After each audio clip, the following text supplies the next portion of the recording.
ആകാശം പുതിയ ഭൂമി, മരിച്ചവർ ആബാലവൃത്തം വരുന്ന ന്യായവിധി തൊട്ടു മുമ്പിൽ തൻ്റെ കാന്തയ്ക്കൊരുക്കിയ പുതിയ യെരൂശലേം എന്ന മനോഹര നഗരം. ആ മനോഹര നഗരത്തിൻ്റെ പ്രത്യേകത 14.5 മൈൽ നീളം, 14.5 മൈൽ വീതിയിൽ ഇറാഖ് പട്ടണത്തിൽ കണ്ട ബാബിലോണിൻ്റെ രൂപരേഖ കണ്ട് കണ്ണു തള്ളിയ മനുഷ്യരെ, പൊതുജനങ്ങളെ, സമൂഹമേ കാണണം. 1400 നാഴിക നീളം, വീതി, ഉയരമുള്ള ഒരു സമചതുര പട്ടണം. ഒരു നാഴിക ഗ്രീസിലെ ഒരു ഓട്ടക്കാരൻ മാരത്തോൺ ഓടി പൂർത്തീകരിക്കുന്ന അളവിൻ്റെ പേരാ ഓട്ടം. അപ്പോൾ അത്ര ഇൻറ്റു 1200 നാഴിക, 400 1200 നാഴിക നീളം, ഉയരം ഒക്കെ ഉള്ളൊരു മനോഹര മന്ദിരം നമുക്ക് ദൈവം ഒരുക്കുന്നു. ആ വിശ്വാസം ആർക്കെങ്കിലും ഉണ്ടെങ്കിൽ ഇന്ന് അതിനോട് ജയിക്കണം. കാരണം ഇതൊക്കെ സ്ഥാപിച്ചെടുത്ത് എങ്ങനെയാണെന്നറിയണ്ടേ? നമ്മൾ ഇതിനു മുമ്പ് ഈ പുസ്തകം പറഞ്ഞ ഒരു കാര്യവും വരവണ്ണം തെറ്റിപ്പോയിട്ടില്ലെങ്കിൽ ഏറ്റവും സുപ്രധാനമായ നിത്യതയെക്കുറിച്ചുള്ള ഈ വചനത്തിനും തെറ്റുവരാനിടയില്ല. പ്രസംഗിച്ച എൻ്റെ വാക്കിൽ തെറ്റുവരാം, എൻ്റെ വിശദീകരണത്തിൽ കുറവ് വരാം. പക്ഷേ ഈ പുസ്തകത്തിൻ്റെ വാഗ്ദത്തത്തിൻ്റെ ആത്യന്തികതയുടെ മാറ്റും പവിത്രതയും ഒരിക്കലും നഷ്ടമാകാതെ ഒരു നിത്യത ഭക്തന് ദൈവം വച്ചിരിക്കുന്ന ദാനം. ഈ ബാബിലോണിലെത്തിയ ഇസ്രായേൽ മക്കൾക്ക് 2 തരത്തിലെ ജീവിത സൗകര്യമായിരുന്നു ഉണ്ടായത്. ഒന്ന്, രാജസന്തതികളിൽ കുലീനന്മാരായ ആളുകൾക്ക് കൊട്ടാരത്തിനുള്ളിലും സാധാരണ മനുഷ്യർക്ക് അതിന് പുറത്തും. സാധാരണ മനുഷ്യരെന്ന് പറഞ്ഞാൽ ഈ പുരോഹിതന്മാർ സാധാരണക്കാരല്ല, ലേവി. പക്ഷേ ഇവിടെ ഇപ്പം മറ്റൊരു രാജ്യത്തേക്ക് പോയി കഴിഞ്ഞാൽ പ്രത്യേകിച്ച് ജോലിയൊന്നുമില്ല. ഞങ്ങളെ പാസുമാരെ ഇപ്പം ശ്രീലങ്കൻ ഗവൺമെൻറ് അറസ്റ്റ് ചെയ്തുകൊണ്ട് പോയാൽ ഞങ്ങൾക്ക് അവിടെ ചെന്ന് പ്രത്യേകിച്ച് ഒന്നും ചെയ്യാനില്ല, പ്രാർത്ഥിക്കുക എന്നുള്ളതിലുള്ളൂ ഇടയിലിരുന്ന്. പക്ഷേ നിങ്ങളുടെ സമർത്ഥരായ ആളുകൾ, ആർക്കിടെക്ചേഴ്സ്, ഡോക്ടേഴ്സ് ഒക്കെ ഉണ്ടെങ്കിൽ നിങ്ങൾക്കൊരു സാധ്യതയുണ്ട് അവിടെ നിൽക്കാൻ. ഇല്ലെങ്കിൽ ബാക്കി ആളുകളെല്ലാം അടിമകളാവും. ഊഴിയ വേലയ്ക്ക് കൊണ്ടുപോകും. ഊഴിയ വേല എന്ന പദം നമ്മൾ മലയാളത്തിൽ വായിച്ചിട്ടുണ്ട്. എന്താ അതിൻ്റെ അർത്ഥം? ഭക്ഷണത്തിന്, ജോലിക്ക് പകരം ഭക്ഷണം തരും, അത്രേ ഉള്ളൂ. ഫുഡ് തരും, ജോലി ചെയ്തോണം. ഇത് ഒരുതരം അടിമത്താണ്. ഇങ്ങനെ കുറേ ആളുകളുണ്ട് അവിടെ. നമ്മുടെ എസക്കേലൊക്കെ അങ്ങനെയാണ്. എസക്കേലിനെയും കൊണ്ടുപോയതാണ് ദാനിയേലിൻ്റെ കൂടെ. എസക്കേൽ പുരോഹിതൻ കൂടിയായിരുന്നു. പക്ഷേ കൊട്ടാരത്തിൽ പ്രത്യേകിച്ച് ജോലിയൊന്നും പുരോഹിതനില്ല, അതുകൊണ്ടതിന് പുറത്താണ്. അപ്പോൾ എക്സിലിക് പ്രോഫറ്റുണ്ട്, പ്രീ എക്സിലിക് പ്രോഫറ്റുണ്ട്, പോസ്റ്റ് എക്സിലിക് പ്രോഫറ്റുണ്ട്. അതായത് പ്രവാസകാലത്ത് ജീവിച്ചിരുന്ന പ്രവാചകന്മാർ, അതിന് മുമ്പുള്ളവർ, ജെറേമിയൊക്കെ അങ്ങനെയാണ്, പ്രവാസകാലത്ത് ജീവിച്ചവർ. ഇപ്പം പ്രവാസകാലത്തുള്ളൊരു പ്രവാചകനാണ് എസക്കേൽ. അദ്ദേഹത്തിൻ്റെ ജീവിതം ഈ കൊട്ടാരത്തിലല്ല. പുസ്തകം തുടങ്ങുന്നത് തന്നെ 30-ാം ആണ്ട് 4-ാം മാസം 5-ാം തീയതി പ്രവാസികളുടെ ഇടയിൽ ഖേബാർ നദിയുടെ തീരെ തിരിക്കുമ്പോൾ സ്വർഗം തുറന്നിരിക്കുന്നത് ഞാൻ കണ്ടു. അപ്പോൾ അതേ ഹി ഓൾസോ ഇൻ എക്സിലിക് എക്സ്പീരിയൻസ്. അത് അദ്ദേഹം പ്രവാസത്തിന് വേറെ ക്യാപ്റ്റിവിറ്റി അല്ലേ, ക്യാപ്റ്റീവായി. ഈ പ്രവാസം എന്നതിന് നമ്മൾ കൊടുക്കുന്നൊരു അർത്ഥമല്ല ഉള്ളത്. ഇപ്പം അതിൻ്റെ അർത്ഥം മാറിയിട്ടുണ്ട്. അർത്ഥം എന്താ?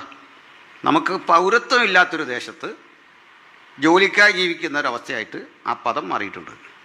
അങ്ങനെയാണ് ഈ പ്രവാസി മലയാളി എന്നൊക്കെ ഒരു പദം നമ്മൾ ഉപയോഗിക്കുന്നത്. പക്ഷെ പണ്ട് തീർത്തും അടിമത്തമാണ്. ഇപ്പോൾ ഈ കൂടെ മറ്റ് കുട്ടികളുണ്ടല്ലോ, മറ്റാളുകൾ, ഈ യഹൂദഗോത്രക്കാരായ രാജസന്തതികളെ കുലീനന്മാർ, അവരെ അകത്തെടുത്തു. കാരണം അവരുടെ ബുദ്ധിവൈഭവങ്ങൾ ആ രാജ്യത്തിന് പ്രയോജനപ്പെടുത്തണം. ഇത് പണ്ട് ഇവിടം വിട്ടുപോയ അബ്രഹാമിൻ്റെ കൊച്ചുമക്കളാണ് വന്നിരിക്കുന്നത്. അവരെ കൽദയരുടെ ഭാഷ അഭ്യസിപ്പിച്ചു, അവരുടെ രീതികളൊക്കെ പഠിപ്പിച്ചു. ഒടുക്കം അവരുടെ ഭക്ഷണ രീതി പോലും മാറ്റിക്കളഞ്ഞു. പേര് മാറ്റി, ഭക്ഷണം മാറ്റി, അടുത്തത് ആരാധനയും മാറ്റി. പേരും ഭക്ഷണവും ആരാധനയൊക്കെ മാറ്റി. പേര് മാറ്റിയപ്പോൾ അവർ ഗൗരവത്തിലെടുത്തില്ല. ഇപ്പം നമ്മുടെ പേര് നമ്മളൊരിക്കലും നമ്മുടെ പേരിട്ട് വിളിക്കുന്നില്ലല്ലോ അല്ലേ? ജീവിതത്തിൽ ഞാൻ ഇതുവരെ എന്നെ അനിൽക്കുടത്തോട്ടൊന്നും വിളിച്ചിട്ടില്ല. ഇത്ര നാളായി. വിളിച്ചിട്ടുണ്ടോ? അവനവൻ്റെ പേര് വിളിച്ചിട്ടുണ്ടോ? നമുക്ക് വിളിക്കാനല്ല, ആർക്കെങ്കിലുമൊക്കെ വിളിക്കാൻ ആ പേര്. എത്ര നല്ല പേരിട്ടാലും നമുക്കത് വിളിക്കാൻ, നമ്മളെ വിളിക്കാൻ പറ്റിയില്ല. അപ്പോൾ അത്രേ ഉള്ളൂ. അപ്പോൾ അതിനപ്പുറത്തതിന് യാതൊരു പ്രസക്തിയില്ല. അപ്പോൾ അത് കുട്ടികൾ പോട്ടെ എന്ന് ഓർത്തു, എന്തോലോട്ട് വിളിച്ചോട്ടെ എന്ന് ഓർത്തു. അപ്പോൾ നമ്മളെ ഇൻട്രൊഡ്യൂസ് ചെയ്യാനാണ് ഒരു പേര്. ഇത് പറഞ്ഞപ്പോഴാണ് ഓർക്കുന്നത്, ഈ കോവിഡിൻ്റെ കാലത്ത് വലിയ തിരക്കിനിടയിൽ ഈ ഭായിമാരിലാരാണ്ട് ഹോസ്പിറ്റലിൽ തിരക്കിനിടയിൽ ചെന്നിട്ട് അവൻ്റെ പേര് പറഞ്ഞു. കേട്ടിരിക്കുന്ന ആളിനിത് ഓർക്കാൻ പറ്റാത്ത പേരാണ് ഭായിയുടെ പേര്. കോളേജിലൊക്കെ പഠിപ്പിക്കുന്ന അധ്യാപകർക്കൊക്കെ അറിയാം ഇമാരുടെ പേര്. ആ പഠിക്കുന്നമാരുടെ പേരുണ്ടല്ലോ, നമ്മുടെ IBCയിലൊക്കെ പഠിക്കുന്ന കുട്ടികളുടെ പേരെന്ന് പറഞ്ഞാൽ ജിൻ ജാൻ ലിയോൺ എന്നൊക്കെയാണ്. അങ്ങനെ പേര് നമ്മൾ കേട്ടിട്ടില്ലാത്ത പേരുകളാണ്. ഈ ഹോസ്പിറ്റലിൽ പേരെഴുതാനിരുന്നവനാണ് ഈ പേര് പറഞ്ഞപ്പോൾ അവൻ പറഞ്ഞു, ഞാൻ സാബുന്ന് എഴുതും, നീ വേണേൽ പോയി മരുന്ന് മേടിച്ചുകൊണ്ട് പോകാൻ. സമയമില്ലാത്തതുകൊണ്ട് പുള്ളിക്ക് അടുത്ത പരിപാടി നോക്കണം, നിനക്ക് മരുന്ന് കിട്ടിയാൽ മതിയല്ലോ. സാബു എന്നുള്ള പേര് കേൾക്കുമ്പോൾ നീ ചെന്നോണം, ഇവിടെ നിൻ്റെ പേരെഴുതി നേരം കളയാനില്ല, അടുത്ത ആൾ വരാൻ. കേട്ടോ, പേര് കൊല്ലാപ്പ് പിടിച്ചാൽ വലിയ പാടാ അല്ലേ? അപ്പോൾ ശദ്രക്ക്, മേശക്ക്, അഭയത്തിനകോ ഇതെല്ലാം ദൈവങ്ങളുടെ പേരാ, അവിടുത്തെ ദേവന്മാരുടെ പേരാ. ഈ പേരൊക്കെ കിട്ടും. അപ്പോൾ അതൊരു തരം മതവൽക്കരണം ഇമ്പോസ് ചെയ്യുകയാണ്. ഒരു മതചിന്ത നമ്മളെ ഇത് അടിച്ചേൽപ്പിക്കലാണ് ആ ചെയ്തത്. അത് ഗൗനിക്കാതെ പോയ കുട്ടികൾ ഭക്ഷണം, ഈ ഭക്ഷണത്തിൽ കൊണ്ട് കുറേ മതചിന്തകൾ. ഇപ്പോൾ ഹോട്ടലുകളെല്ലാം ഫ്രണ്ടിൽ ഹലാൽ എഴുതി വെച്ചിട്ടുണ്ടല്ലേ, അതൊരു തരം ഇൻവിറ്റേഷനാണ്. അപ്പോൾ ലാസ്റ്റ് വലിയ വിവാദമായി, അരവണ പായസത്തിൽ ഒരു ഹലാൽ എഴുതി വെച്ചിരിക്കുകയാണ്. വലിയ പ്രശ്നം ഹിന്ദുക്കളുണ്ടാക്കി. അതൊരു ബിസിനസ്സിൻ്റെ ട്രിക്കാണ്. ജൂതന്മാരുടെ കോഷർ എന്നൊരു ഫുഡുണ്ട്. ജൂതന്മാരുടെ ഫുഡിനെ കോഷർ എന്നാണ് പറയുക. നമ്മുടെ ഒന്നും ഫുഡ് അവർ കഴിക്കില്ല. പ്രത്യേക വിധത്തിൽ അത് പ്രിപ്പയർ ചെയ്യണം. നിബന്ധനകളുണ്ട്, കന്നാലി ഇറക്കാനും ഒക്കെ.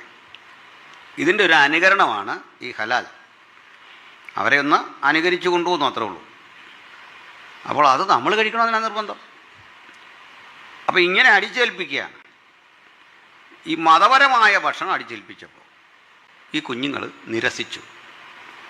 ഭക്ഷണം വേണ്ട, പകരം അവർ ശാഖപദാർത്ഥം ജസ്റ്റ് പരിപ്പൊന്നുമല്ല, ഈ വെജിറ്റബിൾസ് കൂടുതലുള്ള നോൺ വെജ് അല്ല, അത്തരം ഭക്ഷണം കഴിച്ചു.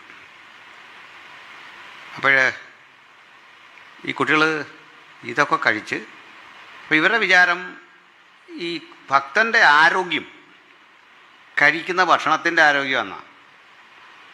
ഭക്തൻ്റെ ബലം പ്രതിമാസ ശമ്പളമെന്നാണ് നാട്ടുകാരൻ വിചാരിച്ചത്. ഭക്തൻ്റെ ബലം വിദേശത്തുള്ള മക്കളുടെ സഹായമെന്നാണ്. വാസ്തവത്തിൽ ഇതൊന്നും അല്ല. ഒന്ന് ചിന്തിച്ചാണോ?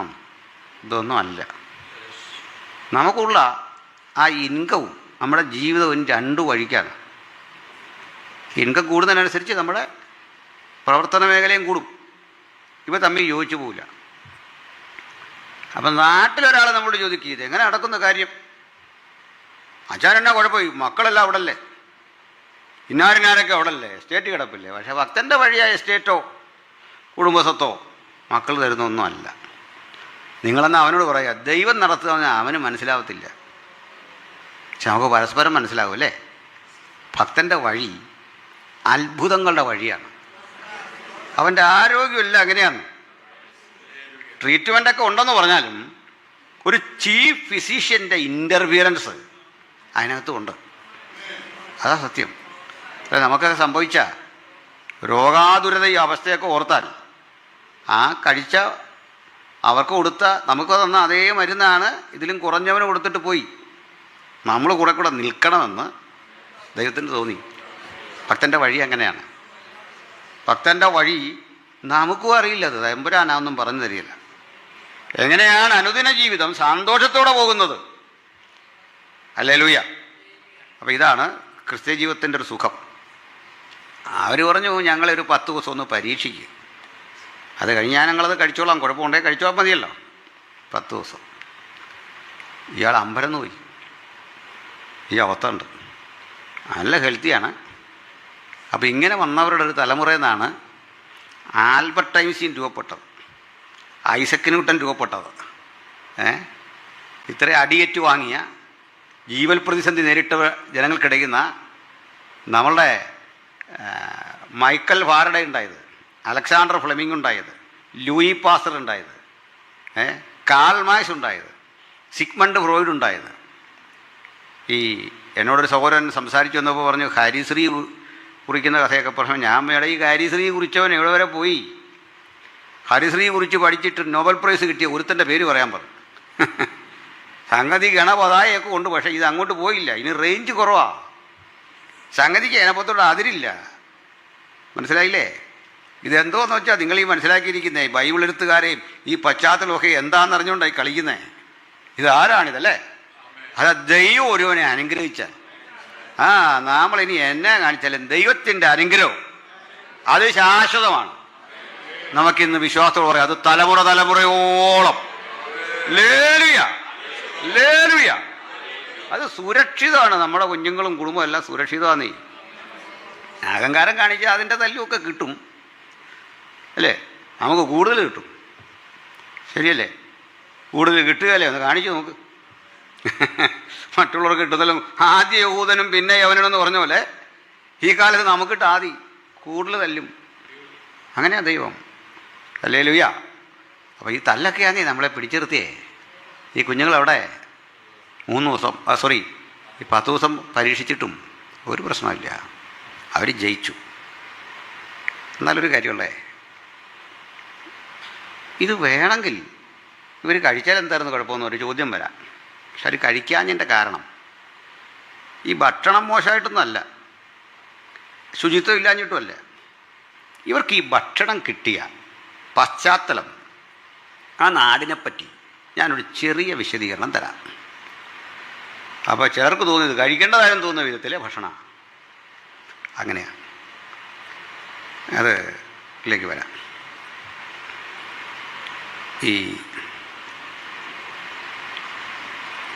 ഇവരവിടെ ചെല്ലും മുമ്പ്, ഈ നാട് ഇവരെ വേട്ടയാടി പിടിക്കും മുമ്പ്, ആ രാജ്യം പിടിച്ചെടുത്ത മഹാനായ നെബൂഖദ്നേസർ തനിക്ക് ഒരു തലസ്ഥാന നഗരി പണി കഴിപ്പിച്ചു.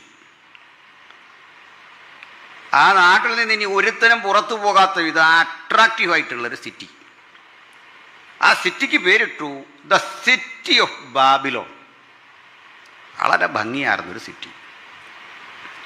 ഈ സിറ്റി യൂഫ്രട്ടീസ് നദിയുടെ അക്കരയും ഇക്കരയുമായി വ്യാപിച്ചു കിടന്നു. 14.5 മൈൽ നീളത്തിൽ 14.5 മൈൽ വീതിയിൽ. ഒരു റൗണ്ട് ഫിഗറിൽ പറഞ്ഞാൽ ഒരു 15 എന്ന് കൂട്ടിക്കോ, 14.5 കറക്റ്റ്. സമചതുര പട്ടണം. പട്ടണത്തിൻ്റെ ഒത്ത നടുവിലൂടെ യൂഫ്രട്ടീസ് ഒഴുകുന്നു. അക്കര ഇക്കരയും അളവ് സമമാണ്.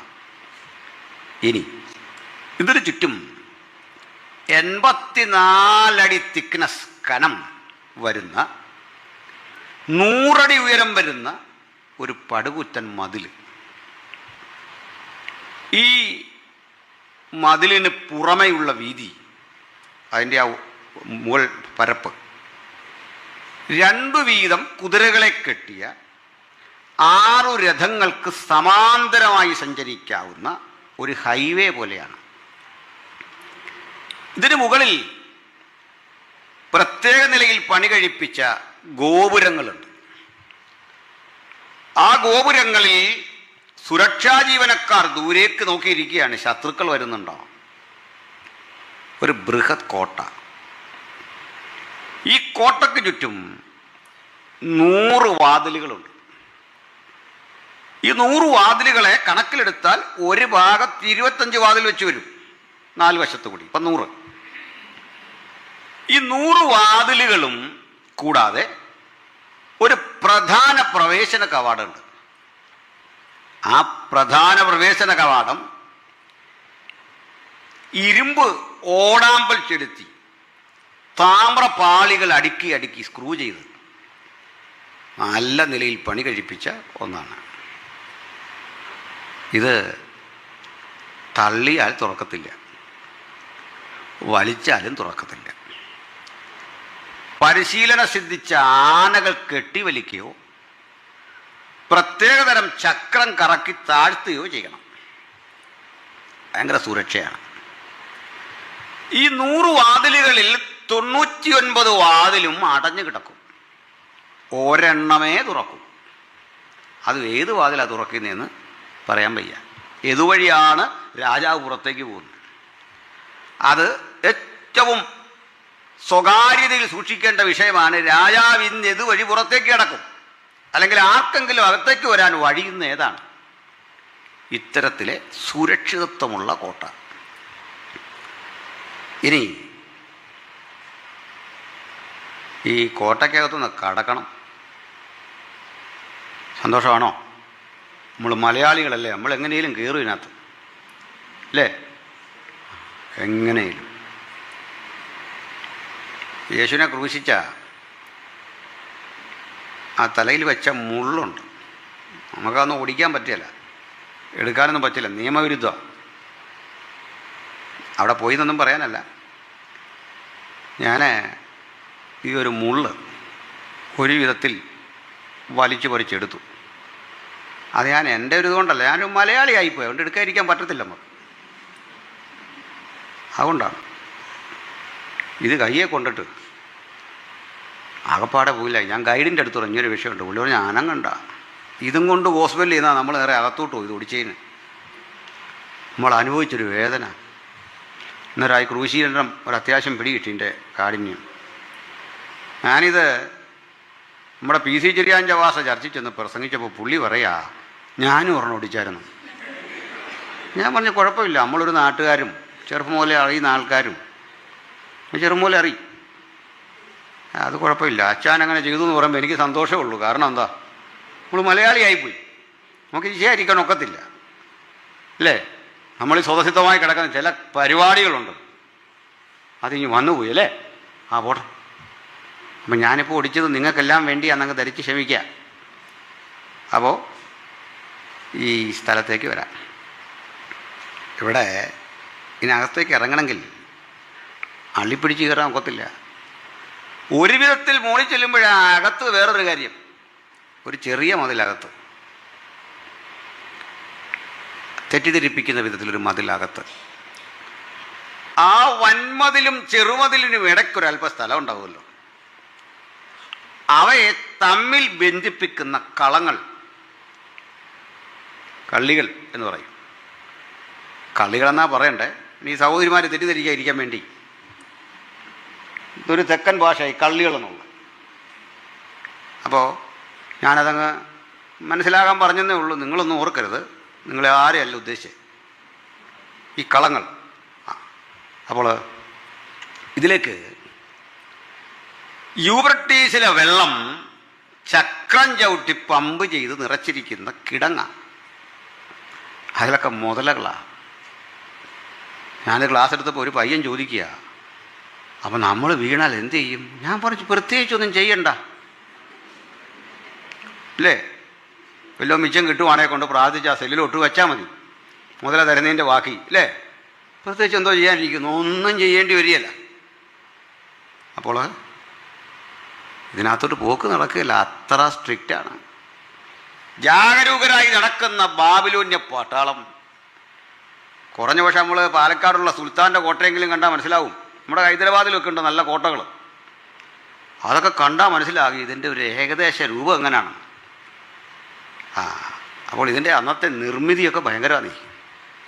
മുകളിൽ നിന്നൊരു സിഗ്നൽ കൊടുത്താൽ അതിൻ്റെ എക്കോ അങ്ങേ ഭാഗത്ത് അടിച്ചിട്ട് തിരിച്ചിപ്പുറത്ത് കിട്ടത്തക്ക വിധത്തിലൊക്കെയുള്ള സംവിധാനമായി ഈ സിഗ്നൽ. അപകട സിഗ്നൽ കൊടുത്താൽ അപ്പോഴേ പട്ടാളം ജാഗരൂകമാകും. ഇന്നിപ്പോൾ റഡാറൊക്കെ വെച്ച് കണ്ടുപിടിക്കുന്ന പരിപാടി അന്നത്തെ മനുഷ്യൻ ഈ രൂപത്തിലൊക്കെയാ പറഞ്ഞത്. ഈ സുരക്ഷിതത്വമുള്ള കോട്ടയ്ക്കകത്ത് കിടക്കാൻ ഇനിയിപ്പോൾ ഒരു വഴിയുള്ളൂ, നമ്മൾ ഈ നേരെയുള്ള വഴി അങ്ങ് പോകണം. ഈ തുറക്കുമ്പോൾ നേരെയുള്ള വഴിയെ നമ്മൾ കുറേ ദൂരം യാത്ര ചെയ്താൽ ഒരു പ്രത്യേകത കാണാം. രണ്ടു വശത്തും നല്ല തണൽ മരങ്ങൾ, ഫലവൃക്ഷങ്ങൾ, നല്ല കുളിർമയുള്ളൊരു അന്തരീക്ഷമാണ് ഈ മരുഭൂമിയിൽ. ഇങ്ങനെ നേരെ ഒരു വഴി പോകുമ്പോൾ തിരികെ ഇങ്ങനെ 25 റോഡുകൾ, ഇങ്ങനെ 25 റോഡുകൾ. അപ്പോൾ എല്ലാം സമചതുരമാണ് ഇതിനകത്തെ സംഭവങ്ങൾ. ഇതെല്ലാം തോട്ടങ്ങൾ, ഒലിവ് തോട്ടങ്ങൾ, മുന്തിരി, ഇങ്ങനെയുള്ള ഭയങ്കര പ്ലാനിങ്ങാണ് ഈ പട്ടണം. ഇതിനകത്താണ് രാജാവ് തൻ്റെ മഹത്വത്തിൻ്റെ പ്രതാപത്തിനായി ഉണ്ടാക്കിയ ഈ ബാബിലോണിലാണ് ഒരു ബൃഹത്തായ മട്ടുപ്പാവ് 450 ഉയരം ഒരു മല പ്ലാൻ ചെയ്തെടുത്തിരിക്കുക, അരിഞ്ഞ് 450 ഉയരത്തിൽ നിൽക്കുന്ന ഈ മട്ടുപ്പാവേ ഈ മതിലിന് പുറമേ നിന്ന് നോക്കുന്നവർക്കും കാണാം തല ഉയർത്തി നിൽക്കുന്ന. അപ്പം തൊട്ടടുത്താണെന്ന് തോന്നും, എവിടെ നോക്കിയാലും തൊട്ടടുത്താണ്. ഇതിലേക്ക് 10 അടി വീതിയുള്ള ചുറ്റുകോവണിയാണ്. യൂഫ്രട്ടീസിലെ വെള്ളം പല തട്ടുകളിലൂടെ കയറ്റി കയറ്റി മുകളിലെത്തിക്കും. അവിടെ നിന്ന് ജലധാരകൾ, ആയിരക്കണക്കിന് അടിമകൾ പണിയെടുക്കുക. എന്നിട്ടാണ് ഇതിനെ പറയുന്നത്, ബാബിലോണിലെ ആധുനിക ചരിത്രമൊക്കെ വിളിക്കുന്നത് ഹാങ്ങിങ് ഗാർഡൻ ഓഫ് ബാബിലോണിയ. ബാബിലോണിലെ സഞ്ചരിക്കുന്ന തൂക്കുവനം. സഞ്ചരിക്കുന്നു പറയാൻ കാരണം ഇവിടെ നിന്നാൽ ഇവിടെയാണെന്ന് തോന്നും, അവിടെ ചെന്നാൽ അവിടെയാണെന്ന് തോന്നും, തൊട്ടടുത്ത. പക്ഷെ ദൂരം ഒത്തിരി ഉണ്ട്. നേരെയുള്ള വഴിയെ കുറേ പോകുമ്പോൾ ഒത്ത നടുവിലൂടെ ഒഴുകുന്ന യൂഫ്രട്ടീസ്. അക്കരെ ഇക്കരെ കടക്കാനൊരു പാലം. പാലം തുടങ്ങുന്ന ഇടത്തൊരു ഗോപുരം, തീരുന്ന ഇടത്തും ഒരു ഗോപുരം. 2 ഗോപുരങ്ങളിൽ കണക്ട് ചെയ്തിരിക്കുക. ഈ ഗോപുരത്തിൻ്റെ കൈവരികൾ താമര നിർമ്മിതമാണ്, മിനുക്കി ഭംഗിയാക്കിയിരിക്കുക. പ്രഭാത സൂര്യൻ്റെ കിരണമൊക്കെ ഇങ്ങോട്ട് അടിച്ചാൽ ഇത് മുഴുവൻ സ്വർണ്ണമയമാണ്. വൈകുന്നേരം എത്തുമ്പോൾ ചെങ്കതിരവൻ്റെ കിരണങ്ങൾ അത് തങ്ക നിറത്തിലിങ്ങനെ കിടക്കുകയാണ്. അതുകൊണ്ട് ചരിത്രകാരനായ ഹെറോഡോട്ടസ് ഈ നഗരത്തെ വിളിച്ചു സ്വർണ്ണനഗരം. അത്ര ഭംഗിയാണ്. വൈദ്യുതി ഒന്നും കണ്ടുപിടിക്കാത്ത പഴയ കാലത്ത് എങ്ങനെയാണ് ഒരു നഗരം ഇങ്ങനെ അലങ്കരിച്ച് നിർത്തുന്നതുള്ള അത്ഭുതമായിരുന്നു. കൂടാതെ ഈ പാലത്തിലേക്ക് കടക്കുമ്പോൾ ഒരു കാഴ്ച കാണാം. ഒരു 90 ഡിഗ്രി ആംഗിളിൽ താഴേക്ക് തുറക്കുന്ന പടിക്കെട്ടുകൾ. ഇറങ്ങി താഴെ ചെല്ലുമ്പോഴാണ് മറ്റൊരു കാഴ്ച, നദിക്കടിയിലൂടെ ഒരു തുരങ്കം. തുരങ്കമെന്ന് കേട്ടപ്പോൾ ശ്വാസം മുട്ടാൻ വരട്ടെ. ഇതിനകത്ത് പില്ലറുകളൊക്കെ ഉണ്ട്. ഒരു 10,000 പേർക്കെങ്കിലും ഇരിക്കാൻ പാകത്തിനുള്ള സൗകര്യം നീളത്തിൽ കിടക്കാൻ. നദിക്കടിയിലൂടെ മുകളിൽ കൂടി സ്വച്ഛന്തം ഒഴുകുന്ന യൂഫ്രട്ടീസ്. ഈ ഇതിനകത്തൊരർത്ഥവൃത്താകൃതിയായ സ്റ്റേജ്. അവിടെ പാട്ടുപാടുന്ന സ്ത്രീ പുരുഷന്മാർ, സംഗീതോപകരണങ്ങൾ വിട്ടുന്ന ആളുകൾ, വീഞ്ഞ് നിറച്ചു വച്ച പലതരം മദ്യങ്ങൾ നിറച്ചു വച്ച കുപ്പികൾ, വറുത്ത മാംസത്തുണ്ടുകൾ, പലതരം ആഹാരപദാർത്ഥങ്ങൾ. ഇതൊക്കെ പാട്ടുപാടി ഈ അർത്ഥനഗ്നരായ സ്ത്രീ പുരുഷന്മാർ നൃത്തം ചെയ്ത് അവിടെ വന്നിരിക്കുന്ന ആൾക്ക് കൊണ്ട് കൊടുക്കും. ഇതാ ശദ്രക്ക് മേശക്ക് അഭേദനവന് കൊടുത്തത്. കുട്ടികളെന്തോ പറഞ്ഞു എന്ന് പറയാൻ പറ്റേ. നമ്മുടെ കുട്ടികളാണ് എന്തോ പറഞ്ഞേനെ. Praise the Lord. വീട്ടുകാരെ എന്തിനാ പറയുന്നത്? നമ്മളാണല്ലോ അറിയാതെ പോയാൽ. ദൈവം അവനെ മാനിച്ചേനിപ്പം ഞാൻ വല്ലതും പറയാൻ പറ്റുമെന്ന് പറഞ്ഞല്ലേ. എൻ്റെ മോൻ ഇവിടെ കിടന്ന് ഒത്തിരി നിന്നെ അനുഭവിച്ചതാണ്. കുമ്പനാട് കിടന്നേ. അതിന് ദൈവം അവനെ എവിടെ വിട്ടു? നമുക്ക് ദിവസമുണ്ട് അങ്ങോട്ട്. പക്ഷേ ഈ പിള്ളേർ കൃപയുള്ളവരായിരുന്നു. ഭക്ഷണം മോശമാണെന്നോ സ്വീകരണം മോശമാണെന്നല്ലെന്നേ, ഈ ഭക്ഷണം വന്ന വഴി അഭിഷേകം കേട്ടോ. ഇതിനപ്പുറത്ത് മാറി. മാർഡൂക്ക് എന്ന് പറഞ്ഞൊരു ദേവനുണ്ട് അവരുടെ, മദ്യത്തിൻ്റെ ദേവനാ. നമ്മുടെയൊക്കെ നാട്ടിൽ മദ്യത്തിൻ്റെ ഒരു മന്ത്രിയാണെങ്കിൽ അവിടെ ഒരു ദേവനാ. വ്യത്യാസത മാർഡൂക്ക്. ഈ മാർഡൂക്കിൻ്റെ ഒരു നഗ്നപ്രതിമ എങ്ങനെ വച്ചിട്ടുണ്ട്. അപ്പുറത്ത് മാറി ഒരു സ്ത്രീയുടെ നഗ്നപ്രതിമ തിരിച്ചു വെച്ചിട്ടുണ്ട്. അത് വീനസ് എന്ന് പറയും. വീനസ് മദ്യദേവതയാണ്, വേറെ പല പേരിൽ അറിയപ്പെടും. ഈ ചക്കിലാട്ടി എടുക്കുന്ന വൈൻ നിവേദ്യമായി ഇവരുടെ ശിരസിൽ അർപ്പിച്ച് അതിങ്ങനെ ഒഴുകിക്കൊണ്ടിരിക്കും.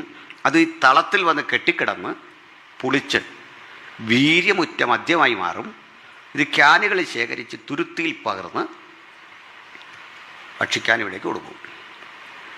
ഇതുപോലെ ബാൽദേവന്റെ ക്ഷേത്രത്തിൽ പ്രതിഷ്ഠിച്ച കാളയുടെ തോലുരിഞ്ഞു മാറ്റി അതിനെ കണ്ടം കണ്ടമായി നുറുക്കി നിവേദ്യമായി അർപ്പിച്ച ഭക്ഷണമാണ് പാകപ്പെടുത്തി ഇവിടേക്ക് കഴിക്കാൻ കൊടുത്തു വിടുന്നത്. ഒരു യഹൂദനെക്കൊണ്ട് വിഗ്രഹാർപ്പിതം ഭക്ഷിപ്പിച്ച് അവൻ്റെ പ്രാഗൽഭ്യം കളയാനുള്ള ശത്രുവിൻ്റെ തന്ത്രം ഈ കുഞ്ഞുങ്ങൾ തിരിച്ചറിഞ്ഞ് അവിടെ കിടന്നു. ചിലപ്പോഴൊക്കെ നമ്മളെ കരുത്തനാക്കാൻ ദൈവം എലീമിലെ 7 ദിവസത്തെ പ്രാർത്ഥനയുടെ സ്ഥലത്തേക്കാൾ ഉപയോഗിക്കുന്നത് നെബൂഖദ്നേസറിൻ്റെ കോട്ടയായിരിക്കും. നമ്മൾ അവിടെ കിടന്ന് കരുത്തരാകുന്നു, ശക്തരാകുന്നു. ഹല്ലേലൂയ. ഞാൻ ഒരല്പം പ്രതിസന്ധി കൂടെ കടന്നു പോയൊരു കാലമായിരുന്നു. ചില കേസും പ്രശ്നമൊക്കെ നമുക്കറിയാമല്ലോ, ഡിബേറ്റും ഒക്കെ ആയി ബന്ധപ്പെട്ട്. അപ്പോൾ എന്നെ ഒരു ദിവാസം വിളിച്ചു. അമേരിക്കന്നാണ്. പേര് പറയുന്നതിന് കുഴപ്പമൊന്നുമില്ല. നമ്മൾ ദോഷത്തിന് എത്രയോ മനുഷ്യരെ പേര് ഉപയോഗിക്കുന്നു, ഇപ്പോൾ ഗുണത്തിന് ഉപയോഗിക്കാം.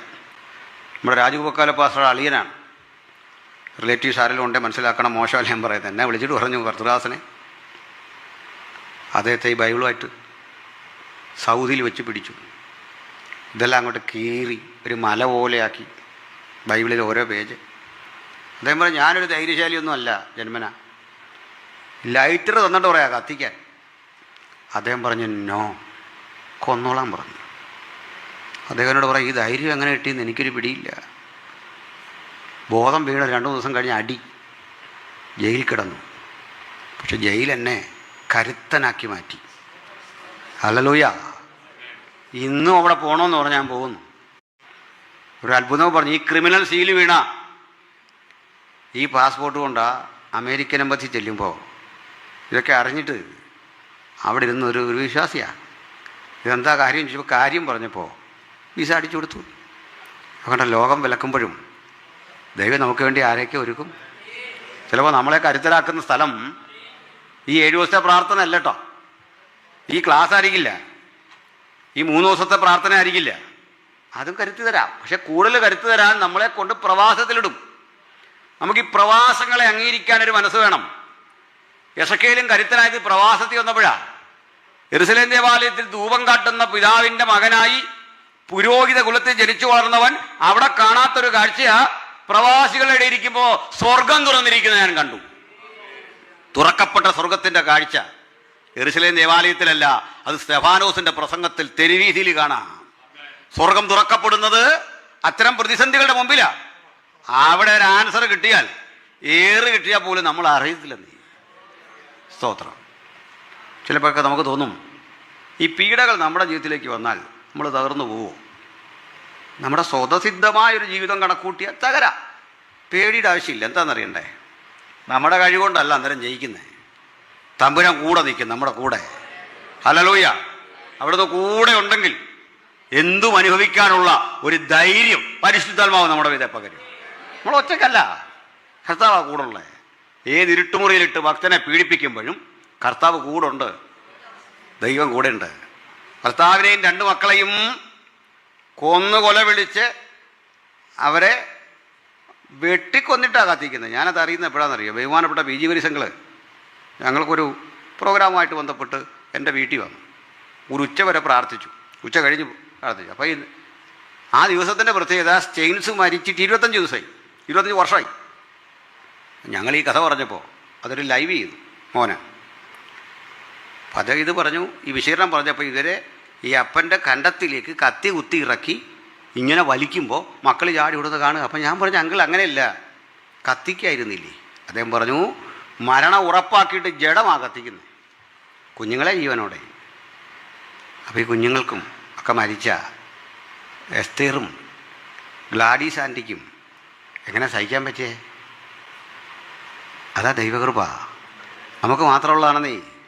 പ്രതികാരത്തിൻ്റെ നേരിയ ബോധം പോലും ഇല്ലാതെ കർത്താവിൻ്റെ കാരുണ്യം കൊടുക്കാൻ പറ്റുന്നത് ലോകത്ത് നമുക്ക് മാത്രമാണ്.